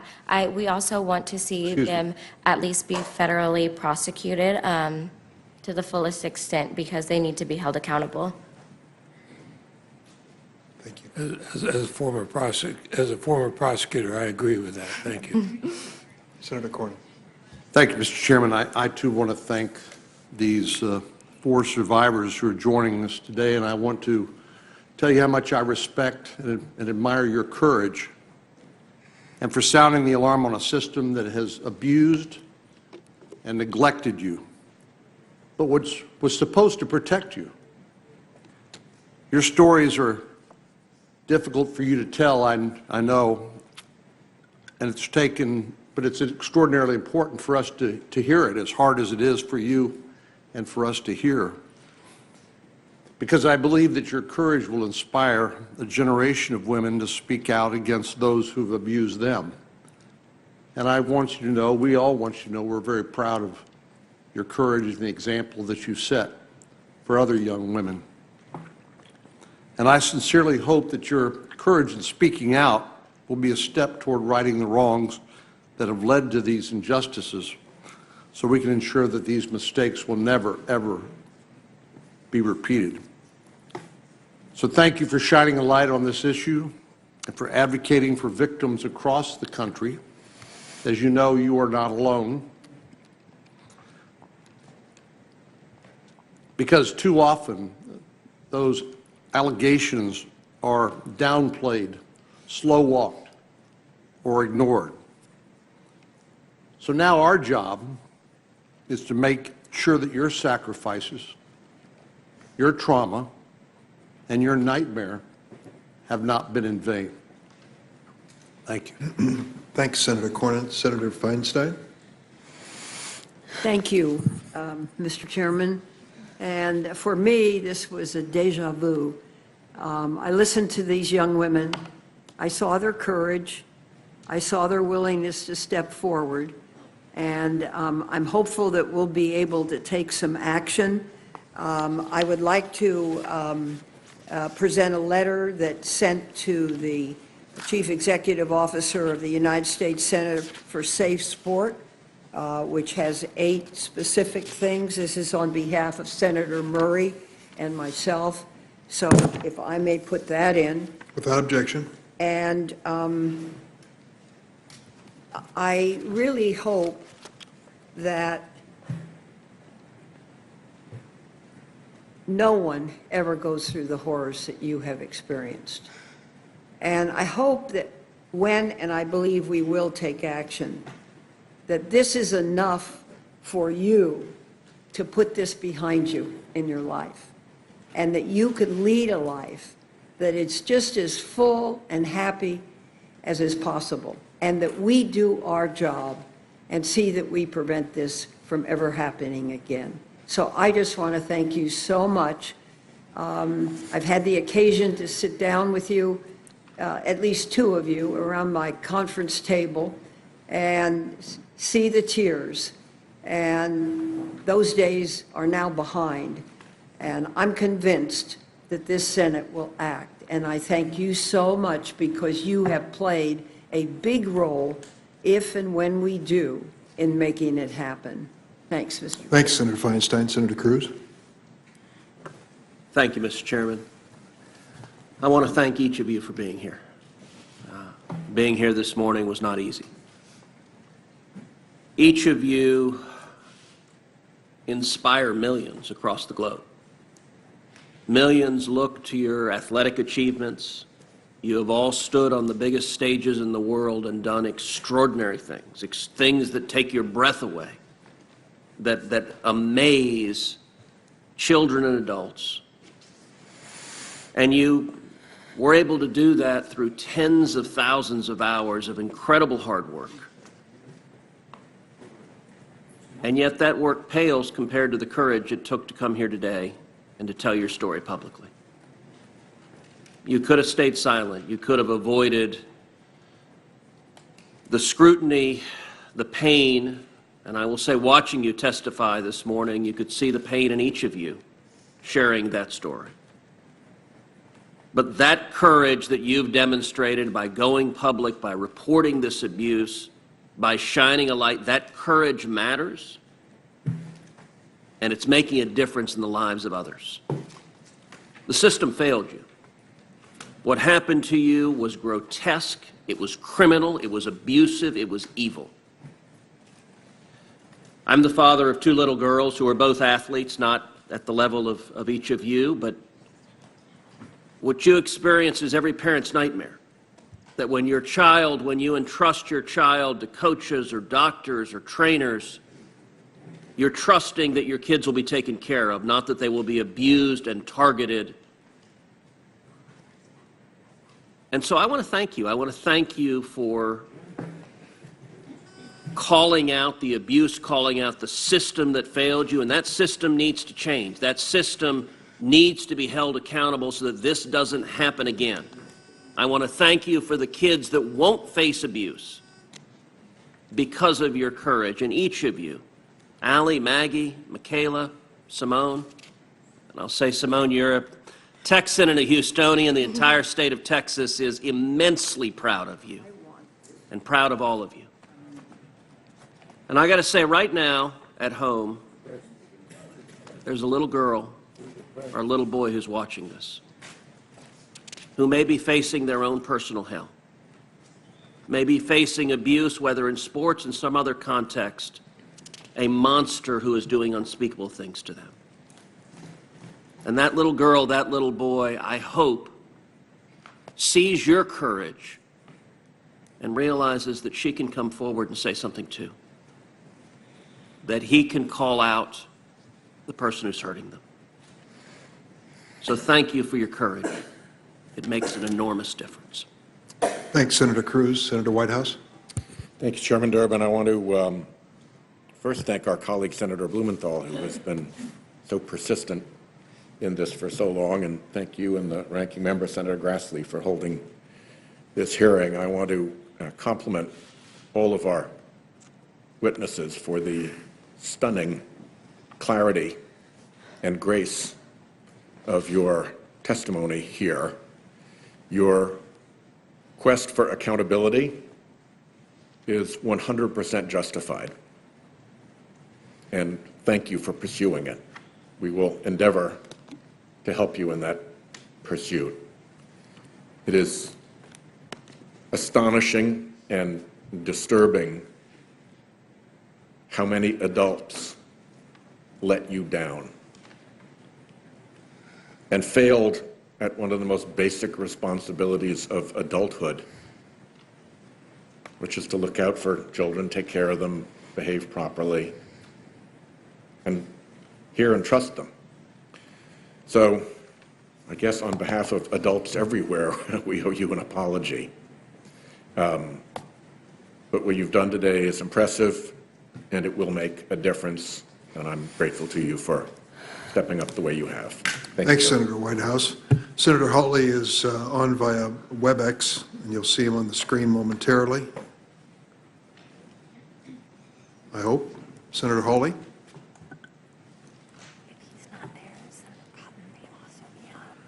Well, perhaps Senator Cotton is on virtually. We're going to search the ether for Senator Cotton. Well, in their absence, Senator Klobuchar. Excellent. Thank you very much, all of you. And like my colleagues, I want to express my gratitude to you. As a fellow Minnesotan, I am particularly grateful to you, Maggie, for sharing your story with the committee today. All of you and the other women and girls who make up the gymnastics community continue to inspire us. I was one of the geeks that was up at 4 a.m. Watching this live, watching the Olympics live this time. And to think when you fall off the balance beams and you get back on, or you grab those bars when you still have an injury, or you perform some floor exercise that no one knows was possible. To all of us that are watching, to us that is the courage, something we could never imagine doing. But the real courage is what you're doing today. Your bravery is on full display. And as a former prosecutor, like some of my colleagues, I know firsthand, I've seen it, how hard it is to testify before a room of strangers. And this time you're doing it in front of the U.S. Senate. And what you're doing is, of course, part of your own healing, but it is also part of healing for kids you're never going to meet, little girls and boys that maybe are aware of your fame and what you've done, they may not ever be aware of what you are doing today. And I think you have heard it from so many of my colleagues that have been leading on these bills, and I've been proud to co-sponsor them. But more must be done, more oversight, more accountability. By coming forward today, you are going to make that difference so we can make sure on your behalf that this never happens again. Thank you, Simone, Michaela, Maggie, and Allie, for representing the women and girls of USA Gymnastics so well on the world stage, but most importantly, so well today. Thank you. Thanks, Senator Klobuchar. We're going to try one more time with Senator Cotton. Are you with us? Yes, I'm here, Mr. Chairman. Please proceed. Thank you. I want to also take a moment to thank each of the witnesses who are appearing this morning. The four of you have done remarkable things in your lives. You've been patriotic competitors, dedicated athletes, good role models, and you've represented the United States of America expertly on the global stage. But perhaps even more impressive is the courage that each of you has displayed in coming forward about the abuse you faced. And in doing so, you weren't just taking on one terrible abuser, but potentially facing down an entire system. This isn't the first time that we've had hearings on this issue. In 2017, 2018, for example, the Senate heard from others who had faced similar abuse, including Jordan Weber, who was a teammate to several of you and is now the head coach of University of Arkansas Gymnastics, and of whom we're also extremely proud. Unfortunately, for too long, the system failed the very women that it was supposed to protect. The report by Inspector General Horowitz makes clear that there are individuals whose inaction, incompetence, and worse enable that system and who should be held accountable. So I look forward to hearing from Director Wray and the Inspector General about how that will be remedied. And I once again thank each of you for coming before the committee and sharing your stories today. Thank you, Senator Cotton. Senator Coons. Thank you, Chairman Durbin. Ranking Member Grassley, thank you for holding this hearing. Each of you are adults now. You are grown women. You've demonstrated your strength, your determination, your persistence in testifying here today. But as we all know, in terrible detail, you were victimized as young girls. And we have failed you. The United States Olympic Committee, USA Gymnastics, those in federal law enforcement who were responsible for taking your horrible testimony and translating it into prompt and decisive action to protect other children and to secure justice for you. Thank you for the courage it takes to testify and to insist on justice. Thank you to Senator Blumenthal and Senator Moran for your persistent and effective engagement in this. We will next turn to hearing the Director of the FBI and the Inspector General about what has been found by the Inspector General and what action will be taken next. I just want to briefly share with you one of the most concerning parts of what you shared with us today was about your initial interviews with the FBI. Where it was conducted, how it was conducted, that you were left alone as a teenage girl to have an interview by phone with an FBI agent who somehow suggested what you were testifying to wasn't horrific, or tried to persuade you that it wasn't that bad, or under a circumstance that made it clear to you that the person responsible for USA Gymnastics might be present and might have somehow compromised that interview. The whole way in which all of your interviews were conducted was just awful. Now, sadly, that's been the experience for millions of victims of child sexual abuse over decades in the United States.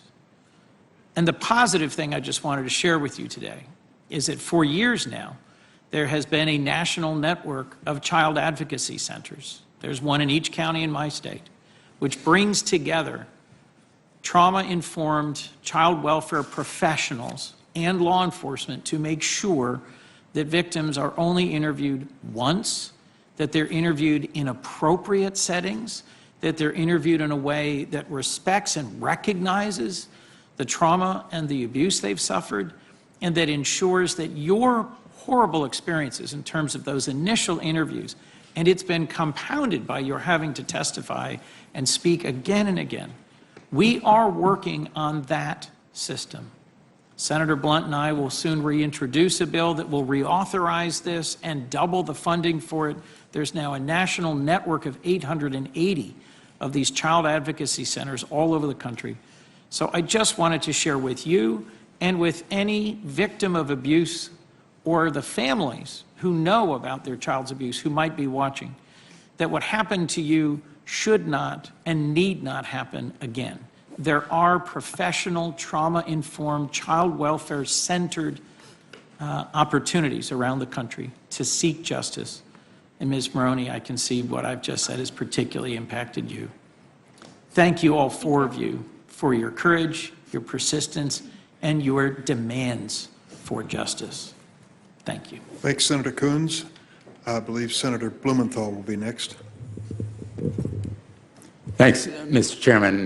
My thanks again. You are really heroes and stars and role models for many young men and women around the country. And your courage, obviously, is impressive to all of us on this committee, but so is your grace and daring, your athleticism, your grace and daring as people, and your determination not to be defined by the abuse that you suffered and to seek help, which should be also a model to others. A number of you have made reference to the therapy that you have sought, which also takes courage. But you have been involved in a sport that often involves injuries, physical injuries, and the abuse you suffered involves emotional injuries that you are seeking to treat as you would any physical injury. I would like to ask you, I know at least one of the athletes in the room was abused after July 2015. Let me just ask each of you, you can answer yes or no, whether you know of athletes that were abused by Larry Nassar after July 2015 during the 18-month period when the FBI did nothing. You can just say, yes, you do.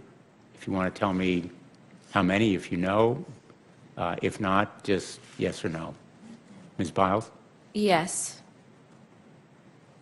You can go ahead. Yeah, Kaylee Lorenz is here today, and she was abused after I spoke out. Yes. Yes, I've met many of them. And I also just want to be clear that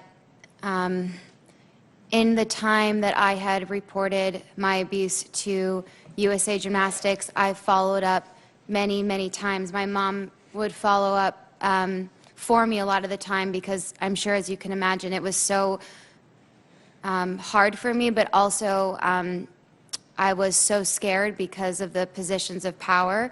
And we followed up so many times, and we were constantly told that they were working on it. The most important thing was to keep it confidential, not to tell anyone. They even told me not really to talk about it with Michaela Maroney, give her breathing room. And so I thought that it was being handled, and so I can't express to you when you're told by the president of USA Gymnastics at the time, Steve Penny, that they're handling it, they got it. I didn't know they were going to mishandle it and cover it up like they have. And when they're telling me they're talking to FBI and they should be reaching out soon, I unfortunately believed them. And I can't tell you how horrifying it is to meet young girls who look up to me, who watched me compete in the Olympics and tell me that they went to see Nassar because of me and my teammates, because they wanted to see the Olympic doctor.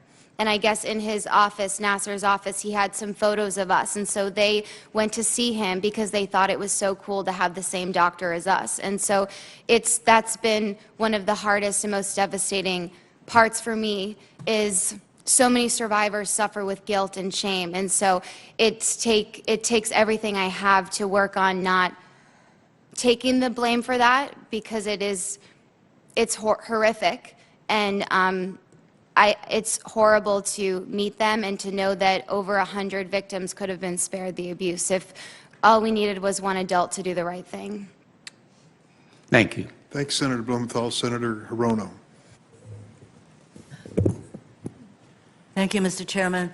I join all of my colleagues in thanking each of you for coming forward. And we know that there are young kids who look up to you as the fantastic athletes and gymnasts that you are. But as they get older, I hope that they realize the courage that so many of us use that word, courage, you coming forward to tell us your stories and the experiences of horrific abuse that you suffered. I think all people who have suffered abuse, it is really hard for them to even talk to anybody about it. And it was hard enough for you to report your abuse, to be very specific about what happened to you, but then to be shunted aside, to get the feeling that that the people that you relied on to do their jobs, that they thought it was not a big deal. I think that compounds the horrific abuse that you experienced. So you're right to demand better from the FBI, the USA Gymnastics, and others, including us, in this hearing today, and to show people that reports of abuse should be taken seriously, and those who come forward, as you did, should be believed, period. So your courage and shining a light on a culture of complicity, exploitation, and abuse of power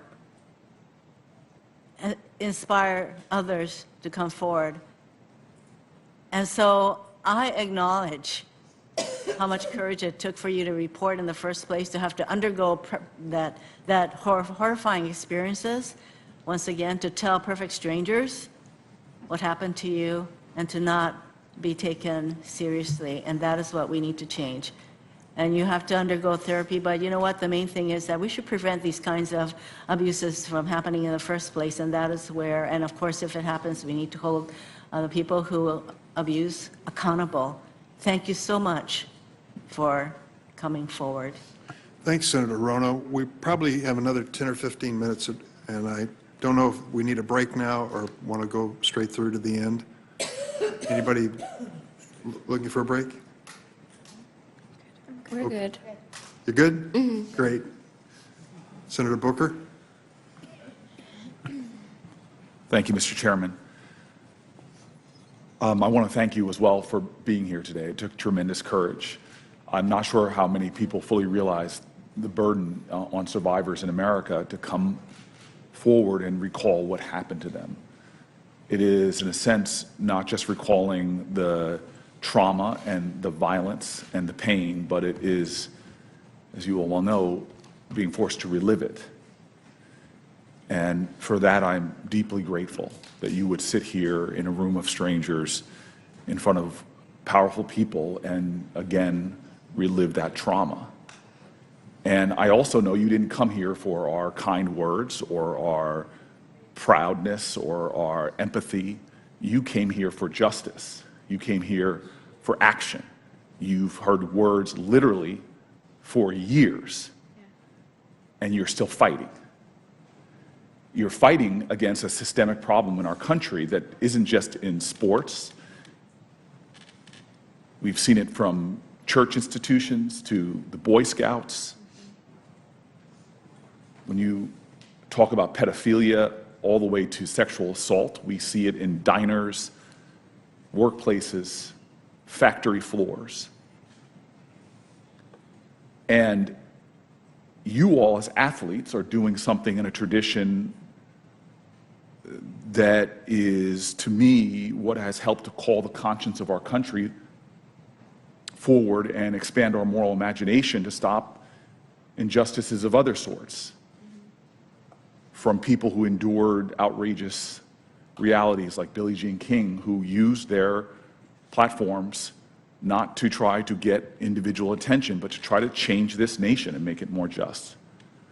And so I'm grateful that we are at a point where we have such bipartisan determination in this town. It's not often enough, but here we have bipartisan determination of some of my most respected colleagues to deliver what you really came for, which is action. I say that to tell you also that we all know that the road to change, real change, systemic change, not just in sport, but in our culture that seems to tolerate such a high level of this sort of violence, that is going to take time. And there's one saying that always rings in my head, that the only thing necessary for injustice to continue is for good people to do nothing. And you all have seen that firsthand. And so I've heard you before be asked the question by media to even in this institution today, you asked the question, do you have any words for other survivors? I would like to simply ask the question of you to answer, to put the point and the light where it belongs. It shouldn't take something directly happening to us to trigger our empathy and our action. And maybe I would like to know if you have any words for Americans who, amidst a country where this violence happens every single day, is there something you'd like to say to us who all have to understand that we are playing a part in a culture that allows this to happen?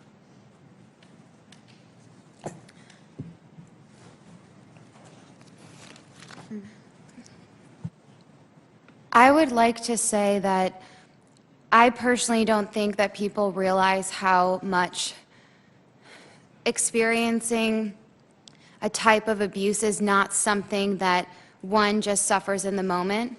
It carries on with them sometimes for the rest of their lives. For example, being here today is taking everything I have. My main concern is I hope I have the energy even to just walk out of here. I don't think people realize how much it affects us, how much the PTSD, how much the trauma impacts us, and for every survivor it's different. Healing looks different for every survivor. The aftermath looks very different.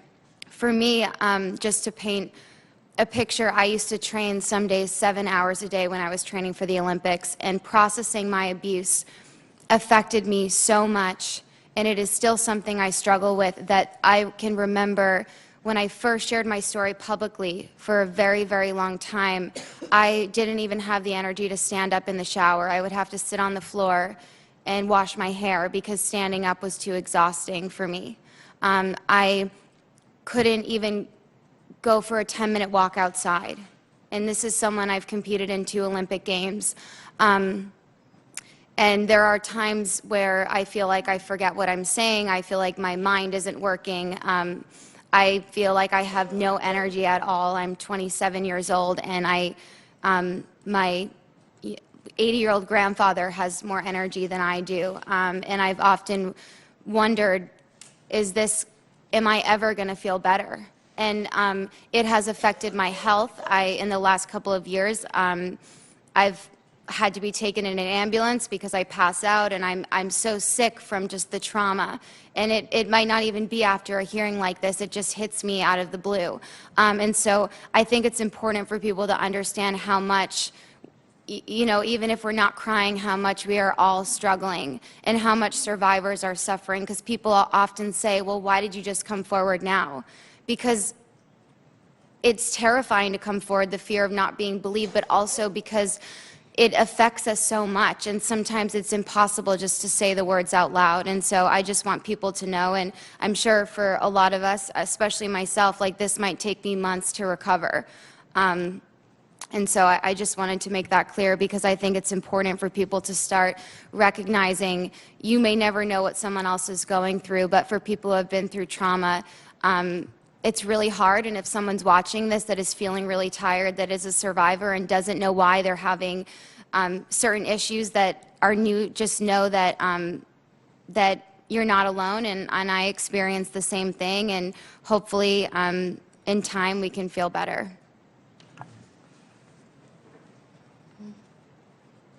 Thank you, Senator Booker. We believe Senator Blackburn is available by WebEx. Senator? Thank you, Mr. Chairman. And because of limited bandwidth, I will just do this by voice, but I want to say a thank you to each of the women for being there today and the power of their stories and their words. 3 quick questions. And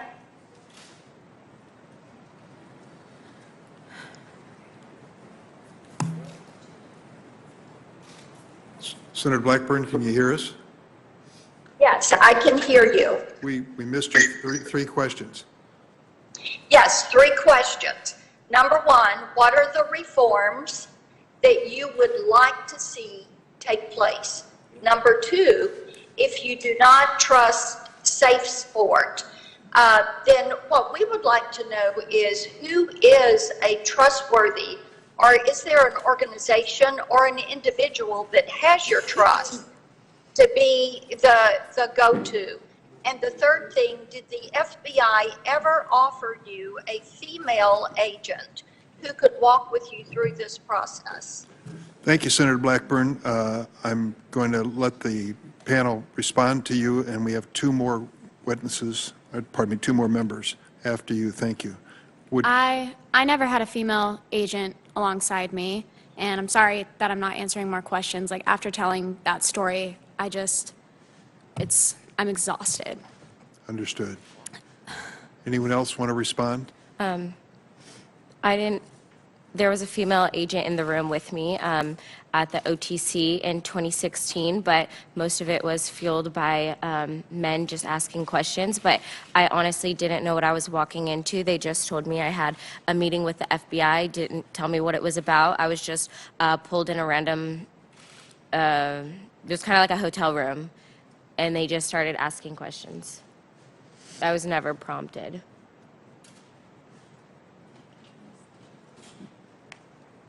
All right. Senator Padilla? I think I had a female agent in the room at the Olympic Training Center as well, but I'm not entirely sure. Okay. Well, I feel like we all had the same people. But if I recall, my direct communication was with a male FBI agent. Right, in the room. Okay. Senator Padilla. Good morning. I want to start by thanking Chairman Durbin and all those who have made this hearing possible, and to the panelists. Just thank you, thank you, thank you, thank you. I admire and respect each one of you for choosing to participate today, for sharing your testimony with us. Clearly today is not easy. And I recognize that you each had the option of respectfully declining the invitation to be here. But you didn't. And I hope that you understand that your presence here is not just so important to the members of this committee and to the Senate as a body, but also speaks volumes for the countless victims of abuse that are out there listening or watching or will listen or will watch. I appreciate the conversation about mental health that was prompted by the questions from Senator Booker. My wife is a very active mental health advocate, and so she has trained me well to be cognizant of those issues and ask important and timely questions as well. And Ms. Biles, I hope you might have heard about some of our amplification of your courage from the most recent Olympics to take care of yourself first. It took a lot. It took a lot at that moment. I just going to offer a few comments. I think that most of the questions that I would raise have been raised by my colleagues, but I do also want to make it clear that Mr. Nassar's criminal cases, while they've been closed, we cannot and will not ignore the missteps that enabled his rampant misconduct. The power structure that shielded him has no place in America, not today, not in our future. And if we're to achieve the highest ideals of our nation, right, we talk about fairness and equality so often, then we won't just ask why. We cannot give up until we get the answers as to why this man was allowed to use his position of power to abuse for so long. We won't just ask why. We commit to getting the answers to why the initial investigation into these matters was bungled. And lastly, we commit ourselves to building a justice system that holds powerful people, learning from this particular case, but holds other powerful people accountable for their actions. So again, my main message to you is just thank you. Through your participation and what we will learn and what we will do, we hope to better protect future generations. Thank you, Senator. Senator Ossoff. Thank you again to all of you for being here and being so direct with us and enduring this experience. I just want to assure you that I've listened and heard what you're demanding. And the burden shouldn't be on you to see that there is not impunity in this case. Personnel at the FBI, Jay Abbott and his subordinates, Steve Penny, USA Gymnastics, the U.S. Olympic and Paralympic committees. The burden is ours in the U.S. Senate to see that there is a full investigation, that there is personal accountability and institutional accountability for abuse, enablement of abuse, neglectful and improper law enforcement conduct, and I think compelling evidence of potential obstruction of justice and official corruption in this case as well. So thank you again for your testimony. I'll make sure that each of you and your families and representatives have contact information for me and for my office, and continue to work with my colleagues to ensure that justice is done. Thank you. Thank you, Senator Ossoff. Ms. Biles, Ms. Maroney, Ms. Nichols, Ms. Raisman, thanks for your testimony today. It was historic, and it'll make a difference in the lives of many people who are witnessing it. You don't have to wait for the judges to put numbers up on the board. You all were gold medalists today in the cause of justice. So thank you for joining us. You're excused. Thank you. Thank you.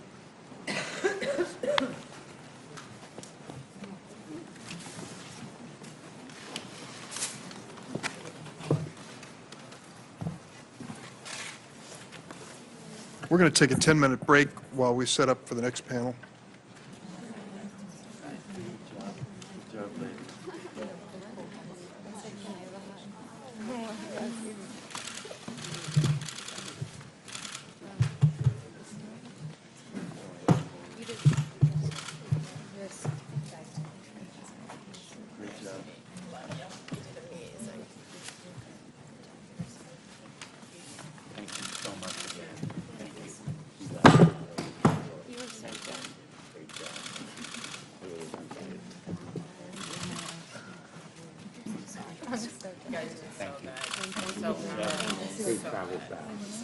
Thank you so much. Thank you all. Thank you.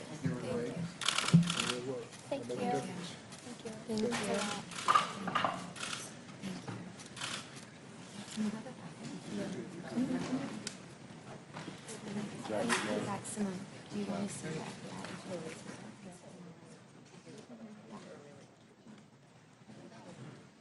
I just think, I want to thank you all. I'm the longest serving member of the Senate. I've never heard testimony like that. I'm also a former prosecutor. I've very young a whole list of people I would prosecute on this. So it couldn't have been easy for anyone. But thank you. And, you know, as I go through this, my granddaughters and I didn't have to go through that. I hope we can do so. But they never would have. Thank you. And come to Vermont. Thank you so much. Thank you so much. I just want to give each one of you a hug. Can I do that? Yes. Come on over here. You all were great and we're going to get it done. That's the important thing. And so you've done something that's so special for everybody else. Thank you. Thank you. And I hope, you know, if we get it done, and I think we will, that you know how big a part. It's easy to run from things in life. It's hard to face them. And that's what you've done. And for that, I think, despite the hardness, there's a gift. And you give the gift to the next generation. So give me a hug. Okay? Oh, thank you. Take care. Thank you. We'll get it done. I went to the first meeting with you. You were in the first meeting? Testified on your passed that bill. It had been. Pardon me? It had not been for you. Well, thank you. None of us would be here, and we You know, men are strange creatures. Sometimes this water just was about. Now the tea is for us.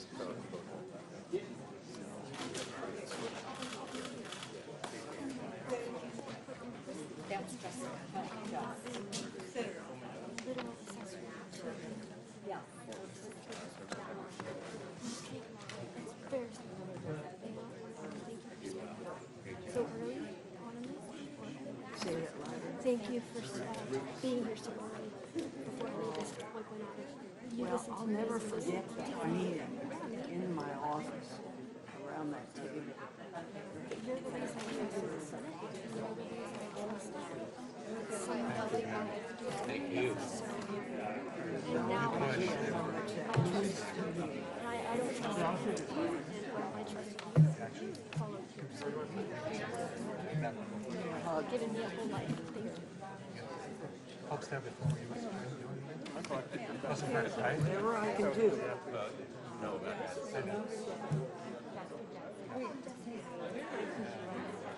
Persistent. Because, I'm not with, I don't know. I have your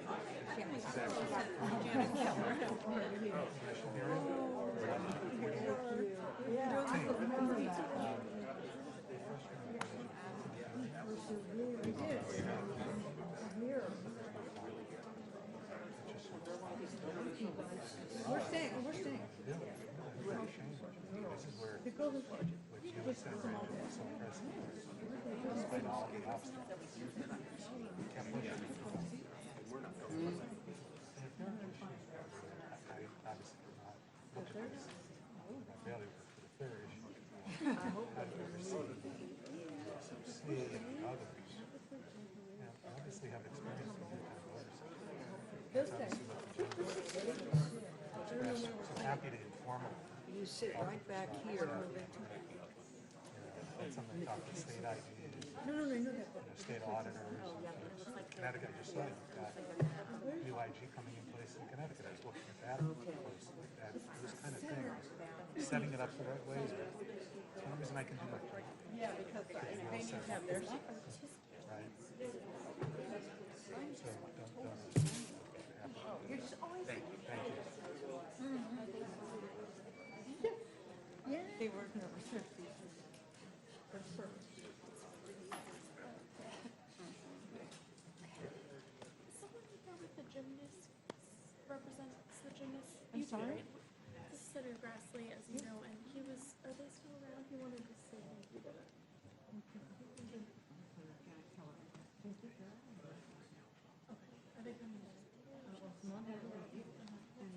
I guess we'll see him. Yeah. Thank you again. Thank you. I appreciate it. Thank you.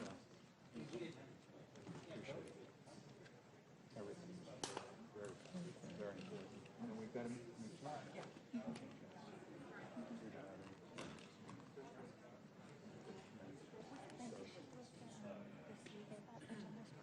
Well, we thought they, but they didn't. They just put them over here. Okay. We thought Christopher Wray was pushing us off. I just want to make sure he's. Well, that's what we thought. He's not, but you know. No, we're right here. They just put him here. Okay. So right behind him. Okay. That was great. Yes, thank you for everything. Very powerful. I went over and used it. Oh, good. I'm glad. that Well, you he did. didn't care. I couldn't help it. Yeah. no longer break. It was very good. Should I just go back to my, Really, I'm okay doing that, go back? Okay, yeah, whatever's easiest for you. I mean, you can do that. Yeah.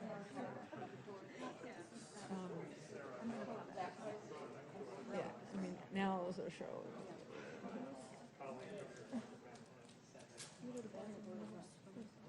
It's right there. What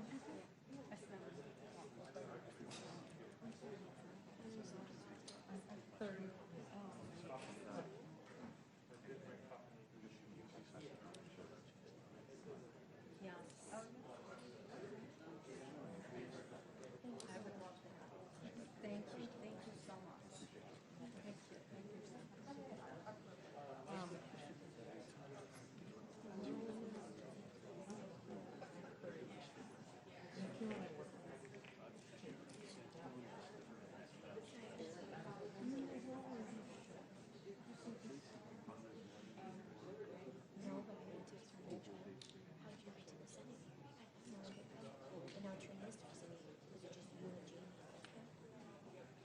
And you know what? Because people say fine.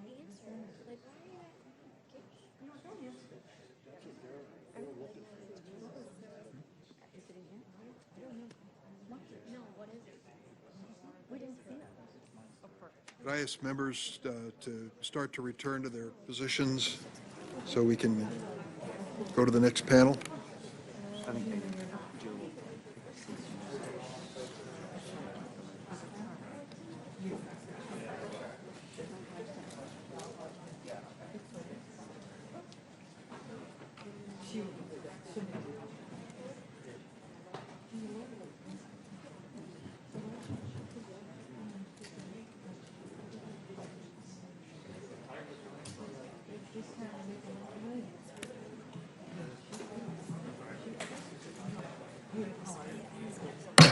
Committee hearing will now resume. We will now hear from our second panel, FBI Director Christopher Wray and Department of Justice Inspector General Michael Horowitz. If they could come forward.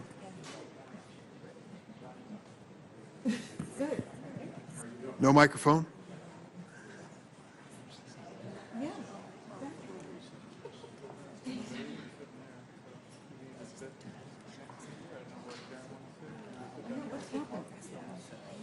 I know.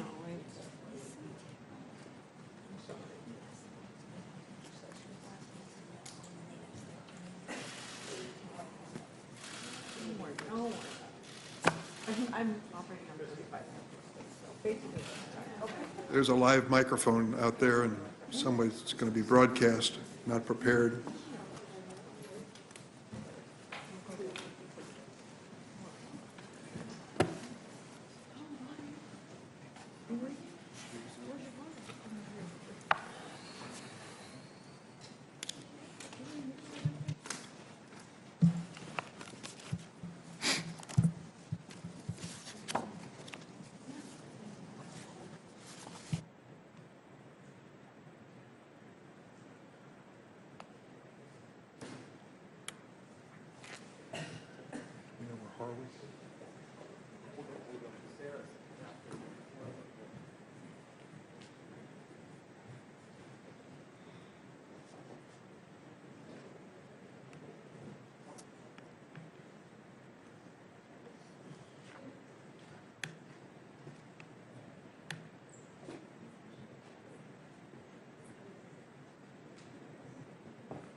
Could the witnesses please stand to be sworn in?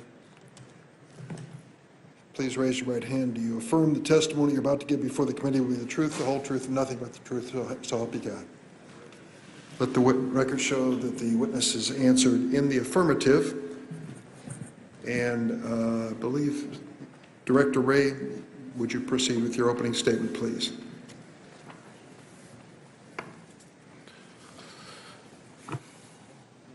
Good morning, Mr. Chairman, Ranking Member Grassley, members of the committee.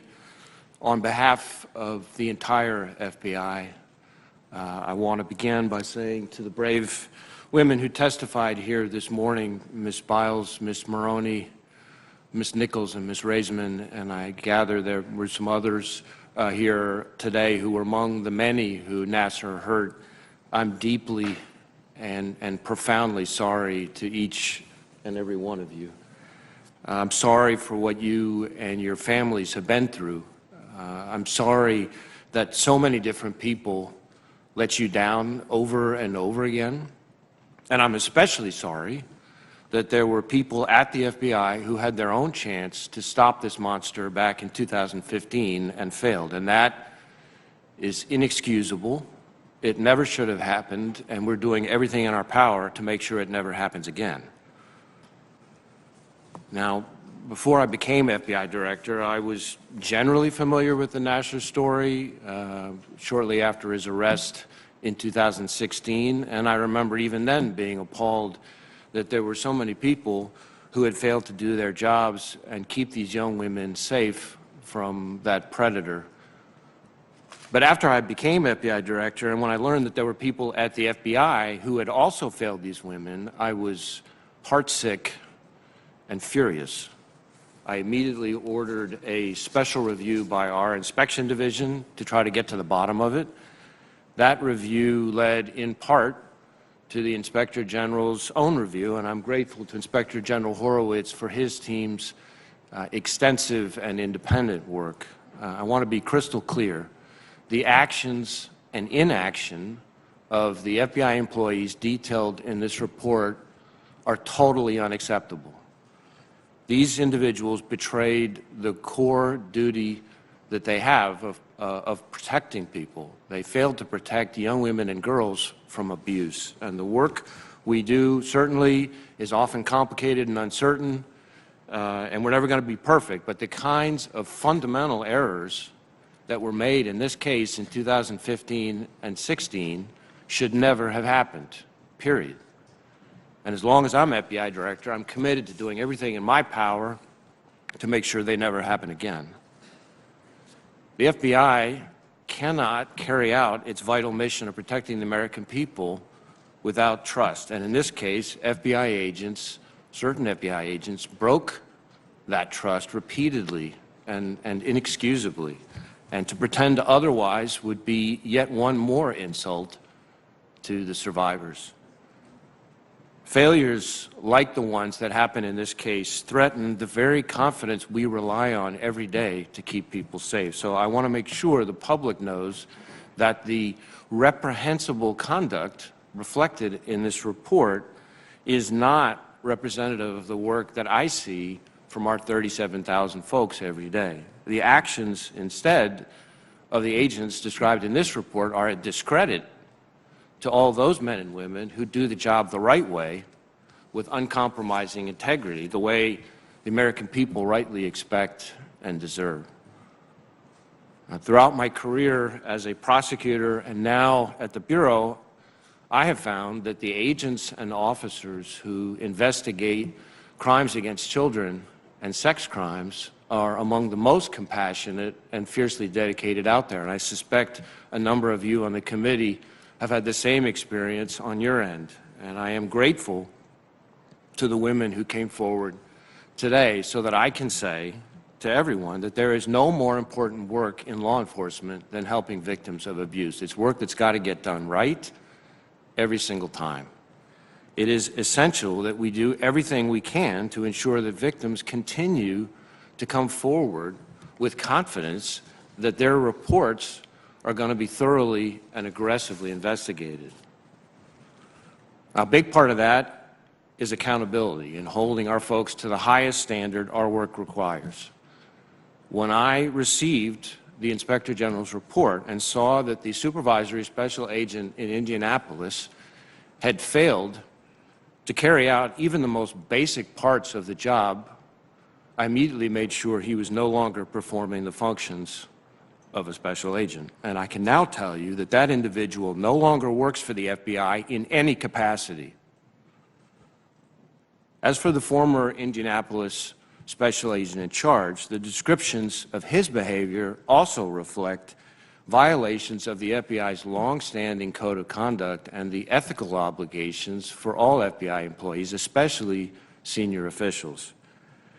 Now, that individual has been gone for the Bureau for about 3.5 years, having retired in January of 2018 before any review launched. And I will say it is extremely frustrating that we are left with little disciplinary recourse when people retire before their cases can be adjudicated. But let me be clear, people who engage in that kind of gross misconduct have no place in the FBI. I can also assure you that the FBI's response is not limited to dealing with those who failed so profoundly back in 2015. To make sure that something like this never happens again, we've already begun fully implementing all of the Inspector General's recommendations. That includes strengthening our policies and procedures, strengthening our training to firmly underscore the critical importance of thoroughly and expeditiously responding to all allegations of sexual assault or abuse. Because, as I said a moment ago, the American people are counting on us to get this done right every time.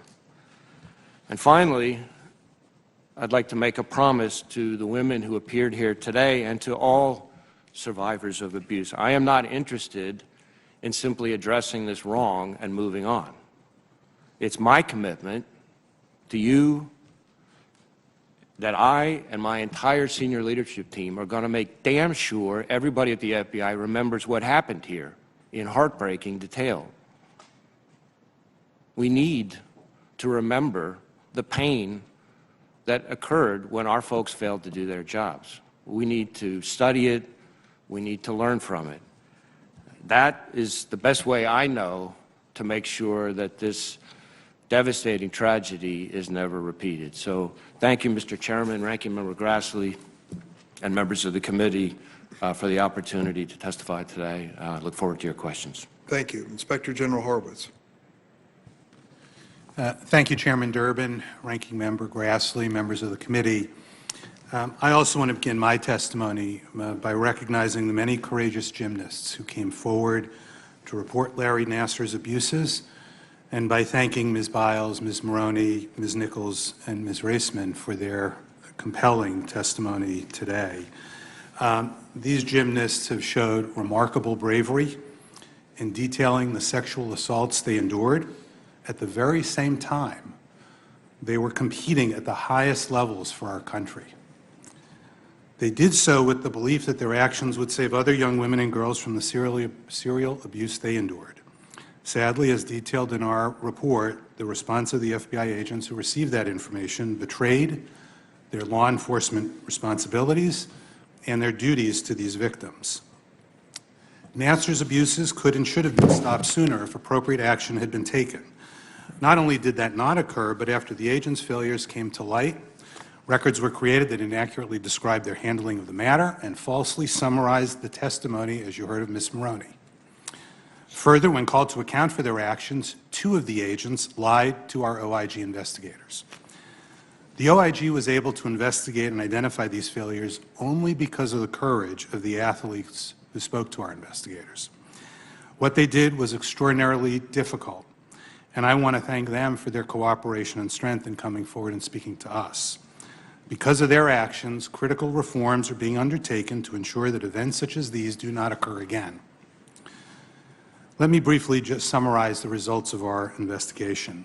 In July 2015, USA Gymnastics reported the sexual assault allegations against Nassar to the FBI's Indianapolis field office. USA Gymnastics officials described graphic information that had been provided by Ms. Moran, Ms. Nichols, and Ms. Raisman, and informed the FBI that all 3 athletes were available to be interviewed. However, it wasn't until 6 weeks later, on September 2nd, that the Indianapolis office interviewed Ms. Moroney by telephone, as you heard, and neither Ms. Nichols nor Ms. Raisman were ever interviewed by that office. Moreover, the Indianapolis office did not formally document its interview of Ms. Moroney at the time or its July meeting with USA Gymnastics. The office also didn't formally open an investigation or an assessment of the matter. Immediately following that September 2nd interview, the Indianapolis office and local federal prosecutors concluded there was no venue in Indianapolis for the federal investigation. Both offices also had serious questions as to whether there was federal criminal jurisdiction as opposed to state or local jurisdiction. Yet, the Indianapolis field office didn't advise state or local authorities about the allegations and didn't take any actions to mitigate the risks to gymnasts that Nassar was continuing to treat. Further, that office failed to transfer the case to the FBI office that actually might have had venue, despite informing USA Gymnastics that it had actually done so. After 8 months of FBI inactivity, in May 2016, USA Gymnastics officials contacted the FBI's Los Angeles field office to report the same allegations